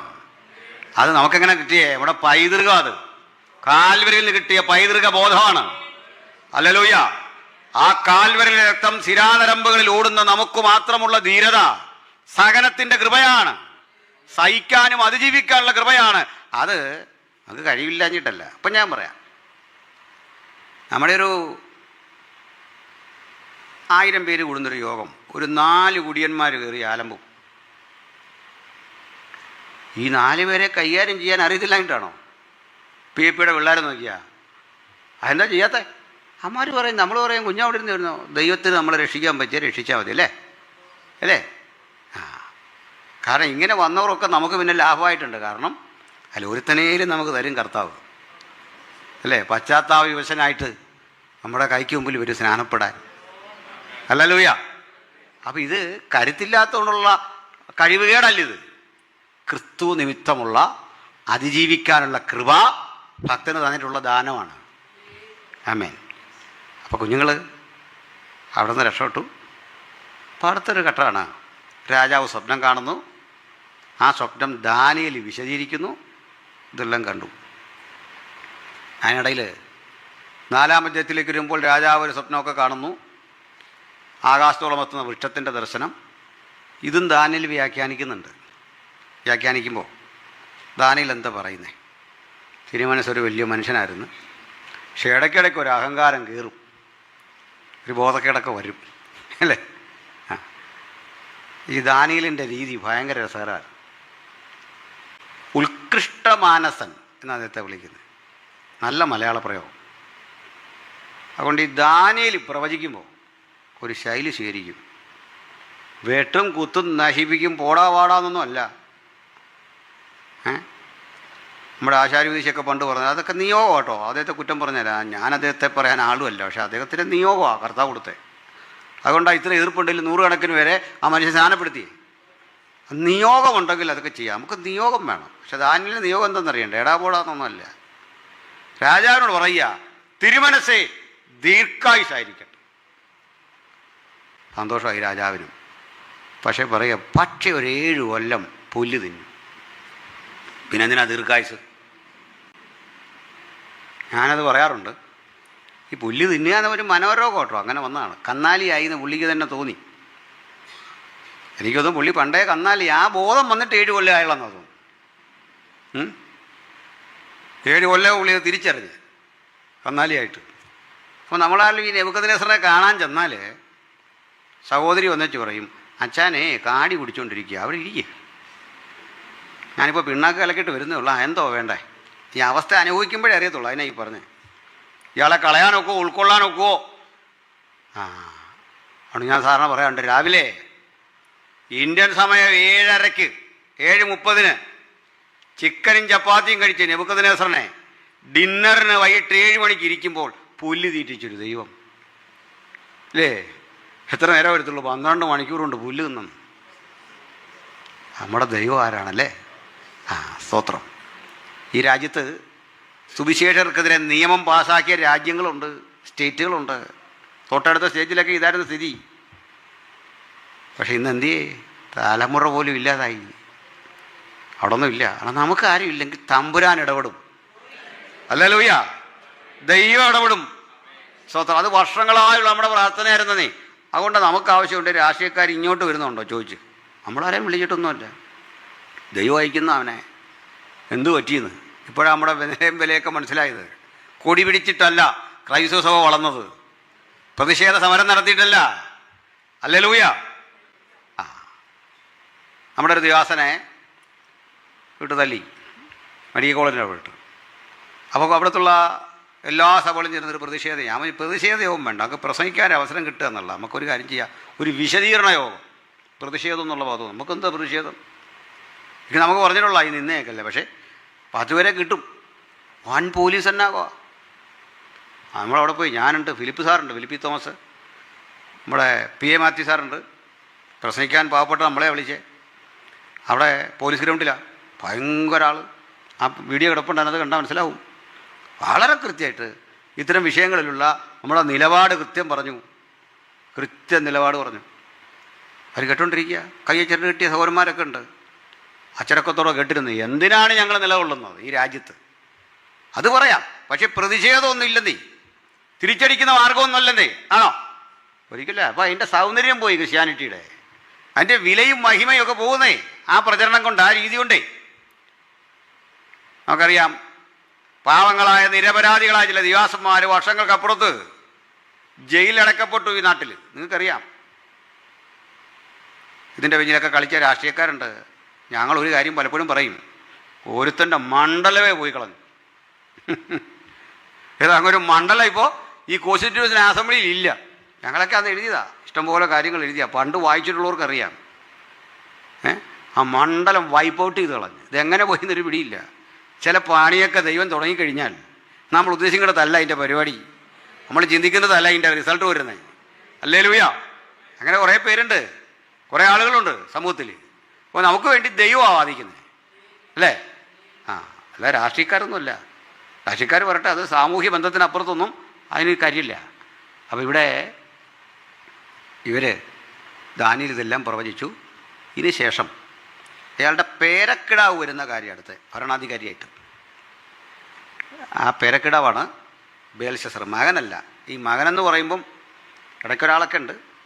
നബോണിഡസ് ഉണ്ട്, നെബോപൊളേസറുണ്ട്, നെബുക്കദ്നേസറുണ്ട്, ഇപ്പോൾ വന്ന ബേൽശസ്സറുണ്ട്. അതിൻ്റെ ഇടയ്ക്ക് അങ്ങനെയൊക്കെയാണ്. അപ്പോൾ എന്തിനാണ് ഈ മകനെന്ന് പറയുന്നത് ചോദിച്ചാൽ, ഈ നോട്ടബിളായിട്ടൊരു കാര്യത്തിൽ ഇടപെട്ടില്ലെങ്കിൽ ചരിത്രം അങ്ങനെയുള്ളവരെ ശ്രദ്ധിക്കുകയില്ല. പിടികിട്ടിയോ? ചരിത്രം ശ്രദ്ധിക്കണം, അതിലൊരു ഇടപെടൽ നടത്തണം. അങ്ങനെയുള്ള ആളുകളെ ശ്രദ്ധിക്കുകയുള്ളൂ. അല്ല ചുമ്മാ നിന്ന ഒരുത്തിനെ ശ്രദ്ധിക്കുകയില്ല, ആദ്യം പറഞ്ഞ് ആരും ശ്രദ്ധിക്കുകയില്ല. ചരിത്രത്തിൽ ഇടപെടൽ നടത്തണം. അപ്പോൾ അങ്ങനെ ഇടപെട്ട ഒരാളാണ് ഈ ബേൽശസ്സർ. ബേൽശസ്സർ 5-ാമത്തെ എത്തുമ്പോഴേക്കും തകരുകയാണ്. ആ രാജ്യമേ തകർന്നു പോവുക. രാജ്യം തകരുന്നതും ഒരു നിഗളമായിരുന്നു. നമ്മൾ ആലോചിച്ച്, അത് ഈ അഹന്തയും നിഗളവും മനുഷ്യനെ എവിടെ കൊണ്ടെത്തിക്കും എന്നുള്ളതിൻ്റെ ഒരു പ്രശ്നമാണ്. ഈ രാജ്യത്വം കയ്യിൽ കിട്ടിയാൽ ചിലർ അത് ദുരുപയോഗം ചെയ്താൽ വരാൻ പോകുന്ന ഒരു പ്രശ്നമായി കണ്ടത്. ഹല്ലേലൂയ. അപ്പോൾ നമ്മൾ കണ്ടത്, അയാൾക്ക് തോന്നി തൊട്ടടുത്ത് കിടക്കുന്ന ഇറാനൊന്ന് ആക്രമിച്ച് പിടിക്കണം. പേർഷ്യക്ക് ഇറാൻ എന്ന് പേര് വിളിക്കുന്നത്. ഇറാൻ നമ്മൾ വിളിക്കുന്ന രാജ്യമാണ് പേർഷ്യ. പാർസികൾ എന്ന് പറയുന്ന ആൾക്കാരാണ്. ഈ പാർസികൾ പൊതുവെ മാന്യന്മാരാണ് മൊത്തത്തിലെടുത്താൽ. ഇന്ത്യയിൽ തന്നെ പാർസികൾ ഒത്തിരി ഉണ്ട്, നല്ല ബിസിനസ്മാൻമാരാണ്. നമ്മുടെ രത്തൻ ടാറ്റയൊക്കെ പാർസിയാണ്. മുംബൈയിലുമൊക്കെ വലിയ നല്ല മനുഷ്യരാണ്. എന്നാൽ ഇവർ ഏകദൈവ വിശ്വാസികളാണ് പാർസികൾ. അവരുടെ ദൈവത്തിൻ്റെ പേരാണ് അഹൂരമസ്ത. ചുരുക്കപ്പേരാണ് അഹുര. ഈ അഹുര എന്നത് നമ്മുടെ നാട്ടിലെ ആളുകൾ ഉച്ചരിച്ച് അസുര എന്നാക്കി. ഒറ്റവാക്കി പറയാം, നമ്മുടെ നാട്ടിൽ ദൈവങ്ങളായി കണ്ടവരൊക്കെ പേർഷ്യക്കാർക്ക് പിശാചുക്കളാണ്. മനസ്സിലായില്ലേ? നമ്മുടെ നാട്ടിൽ പിശാചുക്കളായി കണ്ടവരൊക്കെ അവിടെ ദൈവങ്ങളാണ്. രാവണനൊക്കെ അവിടെ പൂജിക്കപ്പെടും. ദൈവങ്ങളല്ലെങ്കിലും വലിയ മാന്യമായ സ്ഥാനമാണ്. അഹുരയാണ് അസുര. ഇവിടെ അസുരൻ ദേവൻ എന്നൊക്കെ പറയുന്ന സംഭവം അവിടുത്തെ കാര്യം തല തിരിഞ്ഞ് കിടക്കുന്നതാണ്. കണ്ടോ, ബൗണ്ടറി കിടക്കുമ്പോഴേക്ക് കളി മാറുക എന്ന് പറഞ്ഞാൽ ആലോചിച്ച്. ഇന്ത്യയുടെ അതിർത്തി കടന്ന് നമ്മൾ ഇറാനിലേക്ക് ചെന്ന് കഴിയുമ്പോൾ ദൈവം മാറി. ഇവിടെ വരെ ശാസിച്ചുകൊണ്ടിരുന്ന പുള്ളി അവിടെ ചെല്ലുമ്പോൾ ഡീസൻ്റായി. അവിടെ നിക്കര കയറി കഴിഞ്ഞാൽ മനുഷ്യൻ്റെ ഒരു അവസ്ഥ ഓർത്ത്, ദൈവങ്ങളിങ്ങനായ നമ്മളെന്തോ ചെയ്യുന്നത്? ഈ അതിർത്തി നോക്കി സ്വഭാവം മാറ്റിക്കൊണ്ടിരിക്കുകയാണ്. അതായത് അവർ അഹൂരമസ്ത ഏക ദൈവമാണ്. പിശാചുണ്ട്. ഇവർ പൊതുവെ മാന്യന്മാരാണ്. അപ്പോൾ ഈ രാജ്യത്തെ കയറി ആക്രമിക്കാൻ പദ്ധതി ഇട്ടു. ഈ രാജ്യത്തെ ആക്രമിക്കാൻ വരുന്നു എന്നറിഞ്ഞപ്പോൾ, ഇത് അന്ന് അവിടെ ഭരിക്കുന്ന ആളിൻ്റെ പേരാ സൈറസ്, അല്ലെങ്കിൽ കോരസ്. മലയാളത്തിലാണ് കോരസ്. മലയാളത്തിലാണ് കോരസ് പറഞ്ഞാൽ മലയാളമാണ് കുറേ കൂടെ ശരി. മൂലഭാഷയോട് നീതി പുലർത്തിയത് ഇംഗ്ലീഷല്ല, മലയാളമാണെന്ന് പലർക്കും അറിയില്ല. സംശയണ്ട. യേശു തൻ്റെ അരുമശിഷ്യനായ പത്രോസിനെ വിളിച്ചത് പത്രോസ് ഏതാണ്? കേഫ എന്നൊക്കെയാണ്, അല്ല പീറ്റർ എന്നല്ല. മാത്യു എന്നല്ല യേശു വിളിച്ചത്, മത്തായി എന്നാണ്. നമ്മളും അങ്ങനെ വിളിക്കുന്നത്. ഉച്ചാരണം കറച്ചതാ ആളുകളുടെ പേരുമൊക്കെ. കർത്താവിൻ്റെ പേര് തന്നെ എങ്ങനെയാണ് വിളിക്കണ്ടേ? യഹോശുവ മശിഹ. യഹോഷുവ, അത് നമ്മൾ യേശുവും ചുരുക്കി പറയുന്നത്. ജീസസ് അല്ല ശരി, പിന്നെ യഹോഷുവ. ഓക്കെ. അതായത് യഹോവ വിരുദ്ധരായ മനുഷ്യരുണ്ട്. യഹോവ എന്തോ കൊള്ളരുതാത്ത ആളാ, കൊല്ലും, ഭയങ്കര പഴയ നിയമം വായിച്ചാൽ പ്രശ്നമാണെന്നൊക്കെ പറഞ്ഞൊരു പാഠമുണ്ടല്ലോ ഇപ്പം. അവർ യേശു എന്നും പറയുന്നത്. കാരണം എന്താ? യഹോഷുവ, യാഹുവേ, യാഷ്വ, അതാണ് ജീസസ്.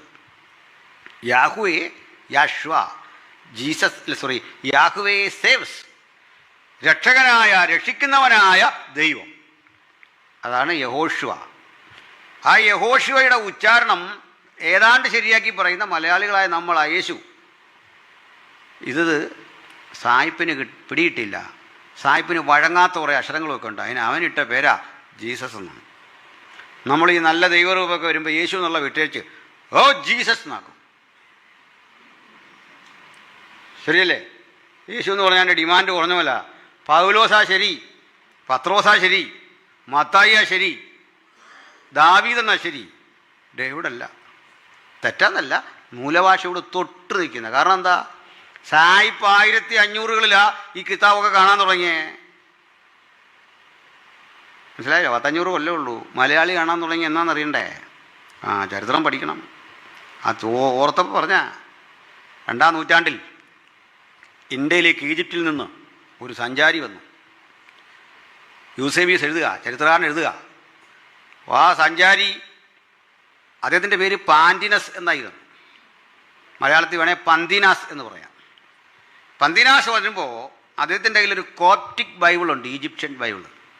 നമ്മളെ പഠിപ്പിക്കാൻ വേണ്ടി വന്ന നമ്മൾ ഇവിടുത്തെ ഒരു കാഴ്ച കണ്ട് പുള്ളി തിരിച്ചുപോയി. തിരിച്ച് എന്ന് ഡയറിയിൽ എഴുതി, കുരുമുളകിൻ്റെ നാട് ഞാൻ സന്ദർശിക്കവേ മത്തായിയുടെ സുവിശേഷം എബ്രായ ഭാഷയിൽ വായിക്കുന്നവരെ ഞാൻ അവിടെ കണ്ടു. കുരുമുളകിൻ്റെ ദേശം മനസ്സിലായോ? ഇപ്പോൾ അതില്ലാത്തതുകൊണ്ടാണ് മനസ്സിലാകാത്തത്. നമ്മുടെ നാട്ടിൽ വന്നപ്പം മത്തായിയുടെ സുവിശേഷം എഴുതിയ ഭാഷയിൽ വായിക്കുന്നവരെ ഞാനവിടെ കണ്ടു. അപ്പോൾ നമുക്കെത്ര ആളുമ്പോഴുള്ള ട്രഡീഷനുണ്ട് മലയാളിക്ക്. സായിപ്പ് ജനിക്കുന്നതിൻ്റെ കാലങ്ങൾക്കപ്പുറത്ത് 2-ാം നൂറ്റാണ്ട് മുതലുണ്ട്. അതിനുമ്പേ സാന്നിധ്യം ഇവിടെ ഉണ്ടെങ്കിൽ തെളിവായി പറഞ്ഞു. യൗസേബിസ് രേഖയിൽ എഴുതി വെച്ചിരിക്കുന്നതാണ്. ഓട്ടെ, അപ്പോൾ നമ്മളാ തീർന്ന് നിൽക്കുന്നത് അല്ലേ? വിഷയം വിട്ടു പോയതല്ല. ഒരു ക്ലാസ് ആകുമ്പോൾ പലവിധ കാര്യങ്ങൾ വരുന്ന. അപ്പോൾ ഈ സ്ഥലത്ത് വാർത്തിരുന്ന സൈറസ് രാജാവ് മനസ്സിലാക്കി, ദാണ്ടെ എന്നെ അടിക്കാൻ വരുന്നു, എൻ്റെ രാജ്യം അവൻ ആക്രമിക്കാൻ വന്നാൽ തോറ്റുപോകുമെന്നും ഇദ്ദേഹത്തിന് മനസ്സിലായി. തോൽവി ഉറപ്പിച്ചു. കാരണം അതിനുള്ള ശക്തിയില്ല. ആയുധശക്തി, അംഗബലം, അന്നത്തെ ജീവിതത്തിലുള്ള ആധുനിക സംവിധാനങ്ങളെല്ലാമുള്ള ഇറാഖ് എന്ന ബാബിലോണിയ ആക്രമിക്കാൻ വന്നാൽ ഇയാൾ തോറ്റുപോകും. തോൽവി ഉറപ്പിച്ചാൽ പിന്നെ നമ്മൾ എന്ത് ചെയ്യണം? ഒരു യുദ്ധത്തിൽ തോൽവി ഉറപ്പിച്ചാൽ എന്ത് ചെയ്യണമെന്ന്? കീഴടങ്ങണം. പിന്നെ അറിയത്തില്ല, സന്ധി, അതെല്ലാം ഏതാണ്ട് ഒരുപോലെ അല്ലേ? ഇതൊന്നും അല്ലാത്തൊരു വഴിയുണ്ട്, ഓടി രക്ഷപ്പെടണം. ആ മോള് പറഞ്ഞ വളരെ കറക്റ്റാണ്. അതിന് വിവരമുണ്ട്, അതിന് ബോധമുണ്ട്. അതുകൊണ്ട് പറഞ്ഞു അത് ഓടി രക്ഷപ്പെടണമെന്ന്. നിന്ന് തല്ലുകൊള്ളുന്നതിലും നല്ലതല്ലേ? അതല്ലേ ശരി? നിന്ന് തല്ലുകൊണ്ടു എന്ന് പറഞ്ഞാൽ എത്രയോ ഭേദം ഓടി രക്ഷപ്പെട്ടെന്ന്. ഞാനിവിടെ വരുമ്പോൾ ആദ്യം വണ്ടി തിരിച്ചിടാനാണ് നോക്കുന്നത്. കൺവെൻഷൻ നിന്ന് ആദ്യം അവർ പറയും ഇവിടെ ഇടും. എനിക്ക് അറിയാം ഇത് ഓടിടണമെന്നൊക്കെ. മനസ്സിലായില്ലേ? അതിനാ ദൈവം നമുക്ക് മൊബൈൽ തന്നേക്കുന്ന ശത്രുക്കളുണ്ടെങ്കിൽ നമ്മൾ ഈ പ്രസംഗം കഴിഞ്ഞ് കയറിയിട്ട് വീട്ടിൽ വന്ന് ഇവനെ വിളിച്ചേച്ച് പറയണം, എടാ ദൈവമക്കളോട് കളിക്കരുത്. കളിച്ചാൽ നമ്മളിഞ്ഞ് പോരുമെന്ന് വീട്ടിൽ, നമ്മളവിടെ ബാക്കി കാണത്തില്ല. അതേ ഉള്ളൂ. ബുദ്ധി ശിശുക്കളാകരുത്. അവിടെ നിന്ന് ഇത് കൊള്ളേണ്ട കാര്യം വല്ലതും ഉണ്ടോ? ഇതൊന്നും ആരും പറഞ്ഞു തരികയില്ല, നിങ്ങളുടെ സ്നേഹം കൊണ്ട് പറഞ്ഞാ. നിന്ന് കൊള്ളുന്നതിൽ നല്ല എന്താ? വീട്ടിൽ പൊക്കോണം. വീട്ടിൽ വന്ന് ശാസിക്കുവോ വത്സിക്കുവോ ഒക്കെ ആകാമല്ലോ, ഇല്ലേ? വീട്ടിൽ വന്നത് ശാസിക്കുകയോ വലിക്കുകയോ ഒക്കെ ചെയ്യാൻ പോട്ടെ, നിന്ന് കൊള്ളേണ്ട കാര്യമൊന്നുമില്ല, പോട്ടെ. അപ്പോൾ കോരേശിന് മനസ്സിലായി അടി വരുന്നു. പക്ഷേ കോരേശ് അങ്ങനെ നിൽക്കാൻ തീരുമാനിച്ചില്ല. കോരേശ് ഒരു പുതിയ തന്ത്രം. അവനിങ്ങോട്ട് വരും മുമ്പ് ഞാൻ ഈ ഇരമ്പിക്കയറി പരമാവധി നാശനഷ്ടം വരുത്തി പൊരുതി മരിക്കുമെന്ന്. അതിനുള്ള തീരുമാനമൊക്കെ എടുത്ത് ചർച്ച നടത്തിക്കൊണ്ടിരിക്കെ ഒരു വയോവൃദ്ധൻ കാണാൻ വന്നിരിക്കുന്നു. മുഖം കാണിച്ചപ്പോൾ തൻ്റെ അമ്മാവിയപ്പനാണ് വന്നിരിക്കുന്നത്. അയാളുടെ പേര് നിങ്ങൾക്കറിയാം, മേധ്യനായ ദാര്യാവേശ്. ഈ ദാര്യാവേശ് അടുത്ത രാജ്യത്തിലെ ചക്രവർത്തിയാണ്. ഈ ചക്രവർത്തി എന്നൊക്കെ പറയുന്നത് സത്യത്തിൽ ഇന്നത്തെ കാലത്ത് യോജിക്കുന്നൊരു പദമൊന്നുമല്ല. ചരിത്രം വലിയ പിടിയില്ലാത്തവരാ ഈ ചക്രവർത്തി എന്നൊക്കെ വിളിക്കുന്നത്. കേരളത്തിൽ പണ്ട് പെരുമ്പടപ്പ് സ്വരൂപം എന്നൊക്കെ പഠിക്കും. ചക്രവർത്തി ഇവിടെ നിന്ന് തിരിയാനിടയില്ലാത്ത കേരളത്തിലൂടെ ചക്രവർത്തി ഉണ്ടാകുന്നത്. നല്ലൊരു കുതിരയ്ക്ക് ഓടാനുള്ള സ്ഥലമില്ല. ഇതൊരു 5-8-10 പഞ്ചായത്ത് ഭരിച്ചവനൊക്കെയാണ് ഈ ചക്രവർത്തി. അല്ല, ചക്രവർത്തി ഒന്നുമില്ല. ഉണ്ട് വലിയ സാമ്രാജ്യത്തിനാ ബ്രിട്ടീഷ് രാജ്യം എന്നൊക്കെ പറഞ്ഞാൽ കേൾക്കാൻ രസമുണ്ടെന്നേ. ഇത് ചെറിയ നാട്ടുരാജ്യം. തിരുവല്ല ഭരിച്ചു, എഴുമറ്റൂർ ഭരിച്ചു, ഒക്കെ രാജാക്കന്മാർ, നാടുവാഴി. അതിന് മീതെ ഉള്ളതാണ് ചക്രവർത്തി. ചക്രവർത്തി എന്ന് പറഞ്ഞാൽ സത്യത്തിൽ ക്ഷമിക്കണം, പണ്ടത്തെ ഈ നാട്ടുരാജാവെന്നൊക്കെ പറഞ്ഞാൽ നമ്മുടെ ഒരു സെൻട്രൽ ഭാഷ പവർ പോലും ഇല്ല. പിണങ്ങരുത്, സെൻട്രൽ ഭാഷമാരുണ്ടേ. നമുക്കാച്ചാൽ അധികാരം കാര്യത്തോടടുത്താണ്. മറ്റേ പുള്ളി ദയാദാക്ഷിണ്യത്തിന്, ഈസ്റ്റ് ഇന്ത്യ കമ്പനിയുടെ ദയാദാക്ഷിണ്യത്തിൽ ജീവിച്ചു പോവാ. അതായിരുന്നു സത്യം, അല്ലേ? പോട്ടെ. അപ്പോൾ ഇവിടം ഭരിച്ച ദാര്യാവേശ് എന്ന ചക്രവർത്തി ഇനി അങ്ങനെ കിടക്കട്ടെ, നമ്മളായിട്ട് കുറയ്ക്കണ്ട. ഇയാൾ വന്ന് പറഞ്ഞു, മോനെ നീ യുദ്ധത്തിന് പോകുന്നത് കേട്ടു. 87 അടി കനമുള്ളവൻ്റെ കോട്ടയെപ്പറ്റി അറിയാമോ? 100 അടി ഉയരം, 14 മൈൽ നീളം, 14 മൈൽ വീതി, ഒരു ഈച്ചയ്ക്കും കടക്കാനാവാത്ത സുരക്ഷിതത്വം. അറിയാലോ പ്രഭോ, ഞാൻ മരണം ഉറപ്പിച്ചാ പോന്നെ. പരമാവധി ദ്രോഹം ചെയ്ത് പൊരുതി മരിക്കും. ഇത്രയും കേട്ടപ്പോൾ അദ്ദേഹം പറഞ്ഞു, അങ്ങനെ നീ മരിക്കത്തൊന്നുമില്ല, നീയേ ജയിക്കൂ, ജയം നമ്മുടെയാ. അതെന്താ കാര്യം? നിനക്കൊപ്പം ഞാനും എൻ്റെ സേനയും വരും. അസോസിയേറ്റ് ചെയ്തൊരു യുദ്ധമാണ്. അത് നമ്മൾ മീഡോ പേർഷ്യ എന്ന് പിന്നെ പറയും. അപ്പോൾ ഇദ്ദേഹം പറഞ്ഞു, പ്രഭു പഴയ യുദ്ധതന്ത്രമൊന്നുമല്ല ഇപ്പം, അങ്ങ് കൂടെ വരണ്ട, അതൊരു പ്രശ്നമാണ്. പകരം അങ്ങ് ഈ രാജ്യം നോക്കണം, അങ്ങയുടെ മകൾ, കുഞ്ഞുങ്ങൾ, പ്രജകൾ എല്ലാവരെയും ഏൽപ്പിച്ചിട്ട് ഞാൻ പോവാ. അപ്പോൾ അദ്ദേഹം പറഞ്ഞു, നീ ഈ വയോവൃദ്ധനെ പറ്റി എന്താ ധരിച്ചേ? ഈ അപ്പൻ ആരാന്നാ ധരിച്ചേ? ഒരു പക്ഷിക്കും അകത്ത് പറന്നു കിടക്കാൻ കഴിയാത്ത സുരക്ഷിതത്വമുള്ളവൻ്റെ കോട്ടക്കകം പിടിച്ചെടുക്കാൻ ഞാനൊരു രഹസ്യ വഴി കണ്ടുപിടിച്ചു. വേഷം മാറിയ എൻ്റെ സൈനികര് ഒട്ടകപ്പുറത്തും കഴുതപ്പുറത്തും ആയുധം വച്ച് കിട്ടി സുഗന്ധവസ്തുക്കൾ വിൽക്കുന്ന വ്യാപാരികളുടെ വേഷത്തിൽ അവിടെ എത്തിക്കഴിഞ്ഞു. കച്ചവടം പൊടിപിടിക്കുക. ഒരു വിസിൽ മുടങ്ങേണ്ട താമസം അടിയങ്ങ് തുടങ്ങും. ഇയാൾ അമ്പരന്ന് പോയി. കണ്ടോ, കല്യാണം കഴിക്കുകയാണെങ്കിൽ ഇങ്ങനെയുള്ള വീട്ടിൽ നിന്ന് കഴിക്കണം. മനസ്സിലായോ? പുതിയ ആളിന് പകലന്മാരോട് ഞാൻ പറഞ്ഞ, മൂന്നാമതൊന്നാളിനോടെ ഞാൻ പറഞ്ഞേ. മറ്റാളത് കേട്ടിട്ട് കേൾക്കാതിരിക്കുക. പോട്ടെ മോനെ, കല്യാണം കഴിക്കുകയാണെങ്കിൽ ഇതുപോലുള്ള വീട്ടിൽ നിന്ന് കഴിക്കണമെന്ന്. അമ്മായിപ്പനെ കണ്ടോ? അതിന് നമുക്കൊക്കെ ഓരോ അമ്മായിപ്പന്മാർ.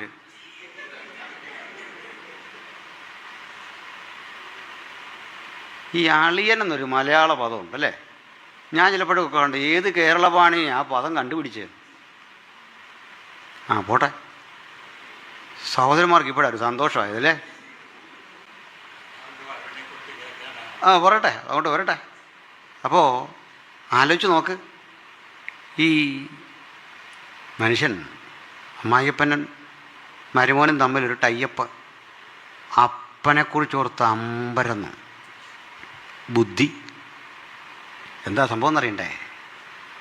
യൂഫ്രട്ടീസ് നദിയുടെ തീരത്ത് ഉത്ഭവസ്ഥാനത്ത് ചിറകെട്ടി വെള്ളം ഗതി തിരിച്ചു വിട്ടു. ഉണങ്ങിയ നിലമുണ്ടാക്കി 2.5 മാസം കൊണ്ട്. ഈ 2 വഴി കിട്ടി, താഴേന്ന് മുകളിൽ നിന്നും. ഇതുവഴി ആളകത്തേക്ക് കയറിയ പടയാളികൾ സുഗന്ധവസ്തുക്കൾ വിൽക്കുന്ന രൂപത്തിൽ. ബൈബിളിൽ നിന്നൂടെ തെളിവ് തരാം, വായിക്കണ്ട. യെശയ്യാവ് പ്രവചിക്കുക ഇതിന് നാളുകൾക്ക് മുമ്പ്. നീ ചെന്ന് കാവൽക്കാരനെ നിർത്തിക്കൊള്ളുക. 21 അധ്യായത്തിലാണ്. 21 അധ്യായം യെശയ്യാവിൽ പറയുക, തെക്ക് നിന്ന് ചുഴലിക്കാറ്റ് വരും പോലെ അത് വരുന്നു.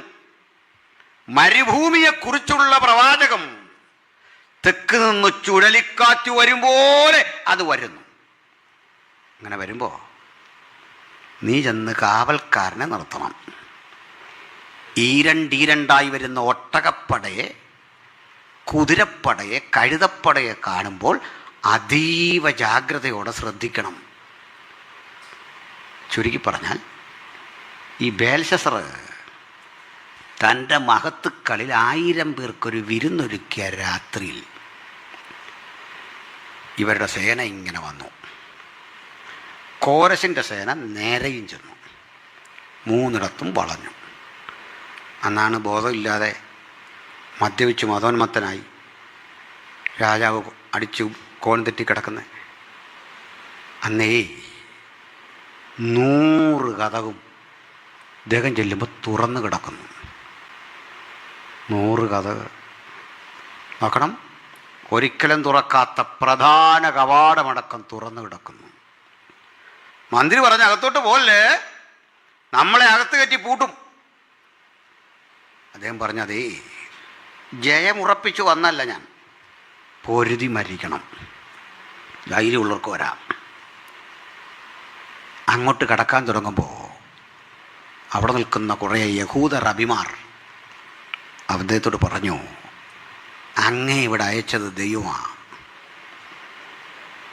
അവരെ തന്നെക്കുറിച്ചുള്ള ഭാഗം ബൈബിളിലുള്ളത് വായിച്ച് കേൾപ്പിച്ചെന്ന്.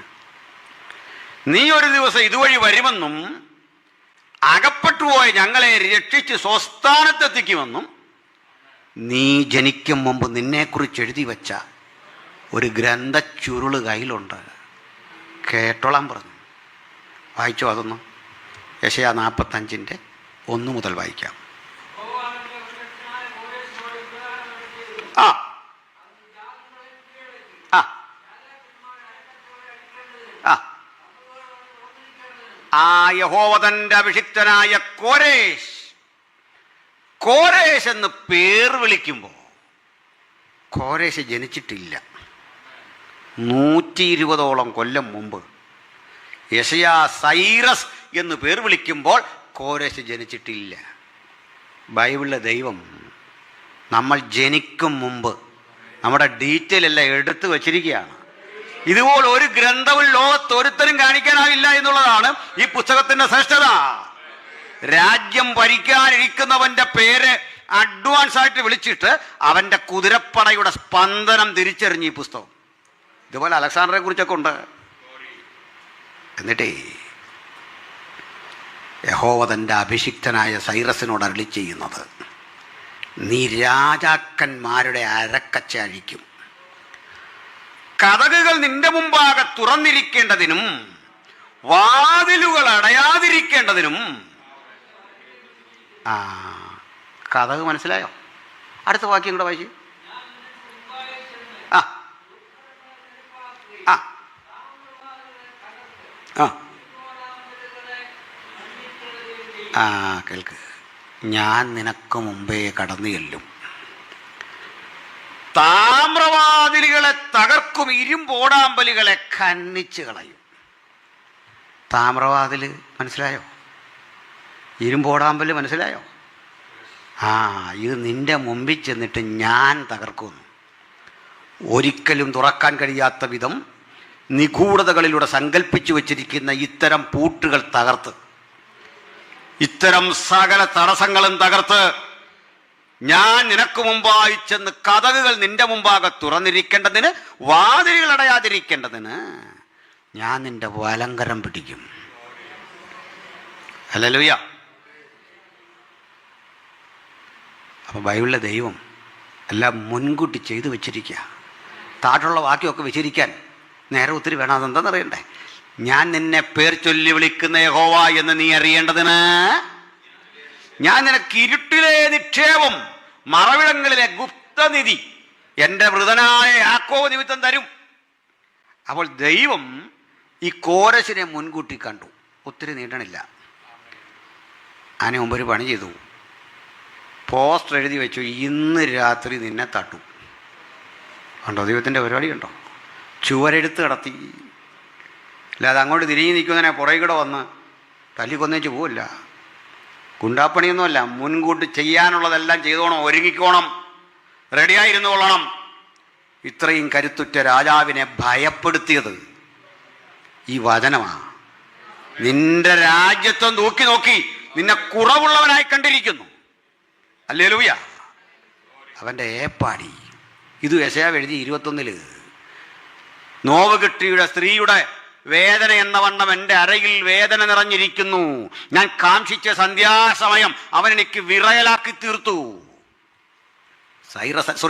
ഈ ബേൽശസ്സർ അനുഭവിച്ച ദുരിതങ്ങളെല്ലാം എഴുതി വച്ചിരിക്കുക, നീട്ടണില്ല. അന്ന് രാത്രി ബേൽശസ്സർ കൊല്ലപ്പെട്ടു, ആ സാമ്രാജ്യം വീണു. കേട്ടല്ലോ, ഞാനിന്ന് പ്രസംഗിക്കുന്ന രാത്രി വരെ അത് പണിതിട്ടില്ല. ഹല്ലേലൂയ. എന്നാലേ ഇന്നിപ്പോൾ ഈ സ്ഥലം കാണാൻ ചെല്ലണം. അപ്പം നമുക്ക് പോവാം. നമ്മുടെ ഈ പാസ്പോർട്ട് കൊണ്ട് നേരെ പോകാൻ പറ്റില്ല. ദുബൈയിലുമൊക്കെ ജോലി ചെയ്യുന്നവർക്ക് അങ്ങോട്ട് പോവാം. കുവൈറ്റിലുമൊക്കെ ചെന്നപ്പം പോകാനൊരു വഴിയൊക്കെ ഉണ്ട്. യസീദികൾ എന്നറിയപ്പെടുന്ന കുർദുകളുമൊക്കെ ഉള്ള സ്ഥലമുണ്ട്. അവിടെ ക്രൈസ്തവർ കൂടുതലാണ്. സാമൂഹ്യ സേവനത്തിനൊക്കെ ആയിട്ട് അവിടെ ആളുകൾ പോകുന്നുണ്ട്, നമ്മുടെ ആളുകൾ പോകുന്നുണ്ട്. അവിടെ അവിടെ ചെന്നാൽ ഒരു പഴയ റെയിൽവേ സ്റ്റേഷൻ, 2 പോലീസുകാർ, നമ്മുടെ ചിങ്ങവനത്ത് റെയിൽവേ സ്റ്റേഷൻ ഇല്ല എന്ന് പറഞ്ഞല്ലേ, അധികം ആളും പേരും ഒന്നും ഇല്ലാതെ ഉറക്കം തോന്നി റെയിൽവേ സ്റ്റേഷൻ. അവിടെ ഇതിലൂടെ സിറ്റി ഓഫ് ബാബിലോൺ, പഴയ ബാബിലോണാണ്. ട്രെയിനിൽ അങ്ങോട്ട് ഇറങ്ങുമ്പോൾ ഗൈഡ് വരും കൊണ്ടുപോകാൻ. നമ്മുടെ വണ്ടിയൊക്കെ റെഡിയാണ്. വണ്ടിയിൽ കയറി ഈ സ്ഥലമെല്ലാം കാണിക്കാൻ കൊണ്ടുപോവാ. ഗൈഡ് ഓരോ സ്ഥലത്തോട് ഇല്ല പറയും, ഗ്ലാസ് താഴ്ത്തിയിടണം, പല കാര്യങ്ങളുണ്ട്. പണ്ട് ദാനിയേലിനെ ഇട്ട സിംഹക്കുഴി, തീച്ചൂള, വിവിധ പീഡിത സ്ഥലങ്ങൾ, ഇതിൻ്റെ കല്ലുകൾ ചിതറിത്തെറിച്ച് തകർന്ന് തരിപ്പണമായി കിടക്കുന്ന കാഴ്ച താൻ്റെ ഇപ്പോഴും ഉണ്ടവിടെ. പ്രവചനത്തിൻ്റെ കരുത്ത് മനസ്സിലായോ? അമ്പുരാൻ അടിച്ച് നട്ടല് മാത്രമല്ല, രാജ്യം കൂടെ അടിച്ച് തകർത്ത് കളഞ്ഞ് ഇനി നമ്മളെ അത്ഭുതം ഇരട്ടിക്കുന്ന ഒരു വചനം കൂടെ വായിക്കണം. യെശയ്യാ 13:19 മുതൽ ഒന്ന് വായിച്ചോളൂ.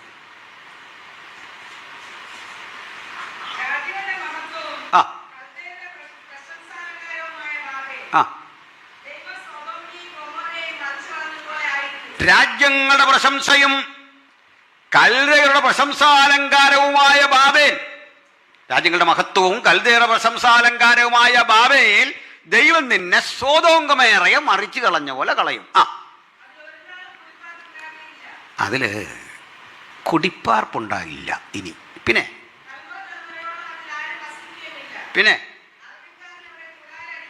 അത് 20-ാം വാക്യല്ലേ? അത് നോട്ട് ചെയ്തു. അറബിക്കാരൻ കൂടാരം അടിക്കയില്ല. പിന്നെ മരുമൃഗങ്ങൾ അവിടെ കിടക്കും. എനിക്ക് ഈ മരുമൃഗങ്ങൾ അവിടെ കിടക്കുമെന്ന് ഒരാൾ വായിച്ചു, മരുമകൾ അവിടെ കിടക്കും. ബൈബിൾ തെറ്റിക്കരുത്, ഞാൻ ശ്രദ്ധിച്ചിരിക്കുകയായിരുന്നു എങ്ങനെ വായിക്കുന്നു. മരുമൃഗങ്ങൾ അവിടെ വസിക്കും. പിന്നെ ഇവൻ്റെ വീടുമൊക്കെ പറയാനുണ്ട്. ആ പണ്ടത്തെ വീട് ഞാൻ പറഞ്ഞില്ലേ, മട്ടുപ്പാവുമൊക്കെ ഉള്ള, ഇതൊക്കെ ഉണ്ടാക്കിയിട്ട് വല്ല കാര്യമുണ്ട്? ആര് നിറയുമെന്ന്? മൂങ്ങാ നിറയും, ഒട്ടകപ്പക്ഷികൾ അവിടെ. പിന്നെ ഇടയ്ക്കിടയ്ക്ക് നല്ല പരിപാടി, ഭൂതങ്ങൾ അവിടെ നൃത്തം ചെയ്യും അവരുടെ മനോഹര മന്ദിരങ്ങളിൽ.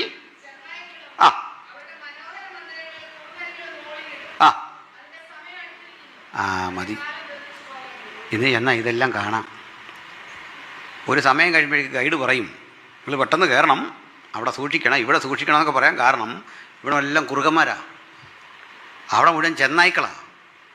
ഒരല്പം ഇരുട്ടിക്കഴിയുമ്പോഴേക്ക് ഒരു ശവത്തുണി, ശവത്തെ പുതപ്പിച്ച വെള്ളത്തുണി പോലെ മഞ്ഞു വന്ന് മൂടിയിട്ട് ആരെയും കാണാൻ പറ്റില്ല.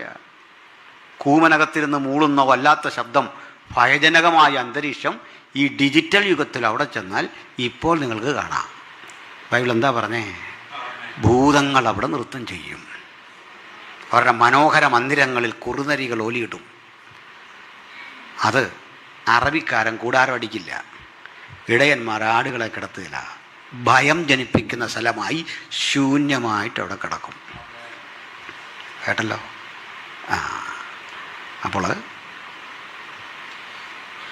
ഇവിടെ ഒന്ന് പണിയാൻ ആഗ്രഹിച്ച ആളാ സദ്ദാം. പണിയാൻ ആഗ്രഹിച്ച് 100 വിദഗ്ധരായ എൻജിനീയേഴ്സിനെ റിക്രൂട്ട് ചെയ്തെടുത്തു, 3 മലയാളി അടക്കം. എൻ്റെ പേപ്പർ കട്ടൊക്കെ ഉണ്ട് വാർത്തയുടെ. നടന്നില്ല. പണമില്ലാഞ്ഞിട്ടല്ല. അന്ന് അമേരിക്ക സദ്ദാമിനെ പിന്തുണയ്ക്കുന്ന കാലമാണ്. $1 ആസ്തി, അമേരിക്കയുടെ പിന്തുണ, ഏകാധിപതി, സമ്പത്ത് ഇഷ്ടം പോലെ, 100 വിദഗ്ധ ശില്പികൾ പഴയ ബാബിലോൺ പുനരുദ്ധരിക്കാൻ ശ്രമിച്ചു. നടന്നില്ല. ഒറ്റ കാര്യമുള്ളൂ നടക്കാത്തത്. 20-ാം വാക്യം, അറബിക്കാരൻ അവിടെ കൂടാരം അടിക്കില്ല. ഈ പുസ്തകം പറഞ്ഞാൽ പറഞ്ഞതാ, മാറ്റമില്ല, പിൻവലിക്കാൻ പറ്റില്ല. ഒരു കാര്യം ഉറപ്പിച്ചു, നമ്മുടെ കർത്താവിനൊരു ഗുണമുണ്ടോ, ഒരു പ്രത്യേകതയുണ്ട്. ജീവിതത്തിൽ ഇന്നേ വരെ അഭിപ്രായം പറയാത്ത ഒരാളാണ് യേശു. നമ്മളെല്ലാം പറയുന്ന അഭിപ്രായം, കമ്മിറ്റിയിലല്ല അഭിപ്രായം പറയും. യേശു അഭിപ്രായം പറഞ്ഞ് കാണിക്കോ? ഉവ്വ ഉവ്വ എന്നും ഇല്ല ഇല്ല എന്നും തീറുകനം വിധി മാത്രം പുറപ്പെടുവിച്ച് ശീലമുള്ളവനാ നമ്മുടെ കർത്താവ്. അതാ വാഗ്ദത്തത്തിന്റെ പ്രത്യേകത. പിൻവലിച്ച ചരിത്രമില്ല, സോറി പറഞ്ഞ ചരിത്രമില്ല, ആലോചിച്ചുറപ്പിച്ചു പറഞ്ഞ വാക്കുകളാ ഈ പുസ്തകത്തിലുള്ളത്. അന്ന് കേട്ടപ്പോൾ ആലോചിച്ചതല്ല, യുഗങ്ങൾക്കപ്പുറത്ത് ദൈവത്തിന്റെ തിരുഹൃദയത്തിൽ പിതാവും പുത്രനും പരിശുദ്ധാത്മാവുമായ ഏകസത്യ ദൈവത്താൽ നിശ്ചയിച്ചുറപ്പിച്ച വചനങ്ങളുടെ സമാഹാരമാ നമ്മളായി കിട്ടിയത്. അതിന് മാറ്റമില്ല. ഇത് മാറ്റമില്ലാത്ത തിരുവചനമാ. ഉറപ്പിച്ചങ്ങ് സ്ഥാപിച്ചു. ഇന്ന് വരെ പണിതിട്ടില്ല. പക്ഷെ പ്രശ്നം അതല്ല. സംഗതിയൊക്കെ ശരിയാണെങ്കിലും വെളിപ്പാട് 12:21 പറയാ, കല്ലെടുത്തെറിയുന്ന പോലെ തിരികല്ലെടുത്തെറിഞ്ഞിട്ട് ഇങ്ങനെ ബാബിലോണിനെ നശിപ്പിക്കും. യെശയ്യാവിൻ്റെ കാലത്തെ, ദാനിയേലിൻ്റെ കാലത്തെ നശിച്ചു. യേശുവിൻ്റെ കാലത്ത് അതില്ല, ഇപ്പോഴും അതില്ല. പിന്നെ നശിപ്പിക്കുമെന്ന് പറഞ്ഞാൽ എങ്ങനെ നോക്കും? ഇല്ലാത്തത് നശിപ്പിക്കാൻ പറ്റുമോ? കൺഫ്യൂഷനായോ? കൺഫ്യൂഷനായാൽ നിങ്ങൾ പഠിച്ചു എന്നർത്ഥം. പിടികിട്ടി. ഇപ്പോൾ ബാബിലോൺ ഇല്ലാതെ തെളിവ് തന്ന ഓരോരുത്തരും പണിയല്ലെന്നാ പറഞ്ഞേ. അപ്പോൾ അതൊന്ന് പഠിക്കണ്ടേ, ഗ്രഹിക്കണ്ടേ? ഏത് ബാബിലോണിനായി എടുത്തെറിയുന്നത്? എന്താണ് അതിൻ്റെ റീസൺ? എൻ്റെ കാര്യകാരണങ്ങൾ പെട്ടെന്നൊന്ന് പറഞ്ഞു പോയി കൺക്ലൂഡ് ചെയ്യാം. സന്തോഷമാണോ? അപ്പോൾ നമുക്കിനി ഒരു വാക്യം വായിക്കാം. സക്കറിയ 5:5 മുതൽ വായിക്കണം. ബാബിലോൺ ദാ തിരിച്ചു വരുന്നു. ആ സ്ഥലത്ത് കെട്ടിടം പണിയൊന്നല്ല, ബാബിലോണിൽ കണ്ട പ്രവണതകളും രീതികളും തിരിച്ചു വരുന്നു. ലോകത്തെ അമ്പരപ്പിക്കുന്ന ഒരു വികസിത നഗരമായി ഇറാഖ് കേന്ദ്രീകരിച്ച് ദുബൈ പട്ടണത്തെ ബന്ധിപ്പിച്ച്, മിഡിൽ ഈസ്റ്റിനെ മുഴുവൻ ബന്ധിപ്പിച്ച് ഒരു വലിയ വ്യാപാര ശൃംഖല, ഒരു കൊമേഴ്സ്യൽ സിസ്റ്റം ദാ തിരിച്ചു വരുന്നു. ആ വ്യവസ്ഥിതിയെ മുഴുവൻ കൈയാളിക്കൊണ്ട് ഒരേകാധിപതി വാണിജ്യപരമായ ഇടപാടിൻ്റെ അധികാരം കൈയാളുന്നു. അവൻ്റെ പേരാണ് ആൻറ്റക്രൈസ്റ്റ് അഥവാ എതിർക്രിസ്തു. അന്ത്യക്രിസ്തു എന്ന് പറയില്ല, പിന്നെ എങ്ങനെ പറയണം? എതിർക്രിസ്തു. അങ്ങനെയാണ്. അപ്പോൾ എതിർക്രിസ്തു ഒരു നാഗരികതയെ, ഒരു വാണിജ്യ സംസ്കാരത്തെ, ഒരു രാഷ്ട്രീയത്തെ ഹൈജാക്ക് ചെയ്തുകൊണ്ട് ലോകാധിപതിയായി വരാൻ ഒരു പട്ടണത്തെ അല്ലെങ്കിൽ ഒരു രാഷ്ട്രത്തെ സജ്ജീകരിക്കുന്നു. ന്യൂയോർക്ക് സിറ്റിയേക്കാൾ, മെൽബൺ സിറ്റിയേക്കാൾ, മുംബൈ നഗരത്തേക്കാൾ, സിഡ്നി നഗരത്തേക്കാൾ വലിയൊരു വാണിജ്യ മേഖലയായി ഇറാഖ് വീണ്ടും ശക്തിപ്പെട്ട് ചരിത്രത്തിലേക്ക് തിരിച്ചു വരുന്നു. എല്ലാത്തരം ഉൽപ്പന്നങ്ങളും കുറഞ്ഞ വിലയിൽ നമ്മുടെ വീടുകളിൽ എത്തിക്കുന്ന വ്യാപാര ശൃംഖലയുടെ കുത്തക ആ രാജ്യത്തേക്ക് തിരിച്ചു വരുന്നു. വാക്യം വായിച്ചു.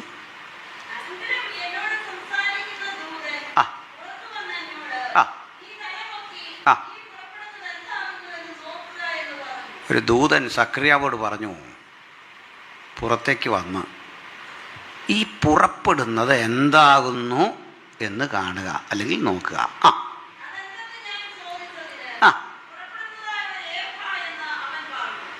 എന്താ എനിക്ക് പുറപ്പെടുന്ന ആയൊരു ഏഫ എന്ന് പറഞ്ഞാൽ എന്താ? എന്തോ? ആ, കറക്റ്റ്. ഇതൊക്കെ വായിച്ച് വിട്ടെങ്കിൽ നിലക്കിത് ആരാണത്? ഇതിൻ്റെ പക്ഷിയോ പറവയോ ഏതാണ്ടാന്ന് ഓർത്തിരുന്നേ. അച്ഛനത് കറക്റ്റായിട്ട് പറഞ്ഞു. എന്തെന്നാ? ഒരളവ് പാത്രം. ഒരേഫ നമ്മുടെ ഒരു പറയാണ്. പഴയ ഓർക്കുന്നുണ്ടോ? പാള ഒന്നേന്ന് പറഞ്ഞ് പഠിച്ചിട്ടുണ്ടോ? ആ, പ്രായം അത്ര ആയില്ലെന്ന് കാണിക്കാൻ പഠിച്ചിട്ടില്ലെന്ന് പറയുന്ന ആൾക്കാരെ ഞാൻ കണ്ടു. എനിക്ക് അത്രയൊന്നും പ്രായമായിട്ടില്ല, എന്നാൽ പുതിയ സിലബസാണ് പഠിച്ചതെന്ന് കാണിക്കാൻ. പോട്ടെ, പറയുന്ന പറഞ്ഞാൽ മനസ്സിലായോ? 2 കൊളുത്തുമൊക്കെ ഇട്ട്. ആ, അല്ല, കുഞ്ഞുങ്ങളുള്ളതുകൊണ്ട് അവർക്ക് പറയുന്നത് മനസ്സിലായില്ല. ഞാനതിനൊരു വ്യാഖ്യാനം മാറ്റുകയാണ്. ഒരു ബിരിയാണി ചെമ്പ്, അല്ലെങ്കിൽ ഒരു അണ്ടാവ്. ഓക്കെ, ആ, ഇനിയിപ്പോൾ അണ്ടാവെന്നേ പറയത്തുള്ളൂ. പറയുന്നതും എഫയൊന്നും ഞാൻ പറയില്ല. ദർശനത്തിൽ എന്താ കണ്ടു? ഒരണ്ടാവ്. ആ, ബാക്കി വായിച്ചു. ആ, അത് സർവദേശത്തിനുമുള്ളവൻ്റെ പാവമാണ് ഈ പാത്രത്തിനകത്ത്. അളവ് പാത്രത്തിനകത്തെ സകല ദേശത്തിനുമുള്ളവൻ്റെ പാപം അഥവാ അകൃത്യം. പിന്നെ ആ ആ ആ കണ്ടോ, സോദരീ സമാജം വരാൻ പോകുന്നേ ഉള്ളൂ. എൻ്റെ മെയിൻ ആൾ വന്നു കഴിഞ്ഞു. ആരാ?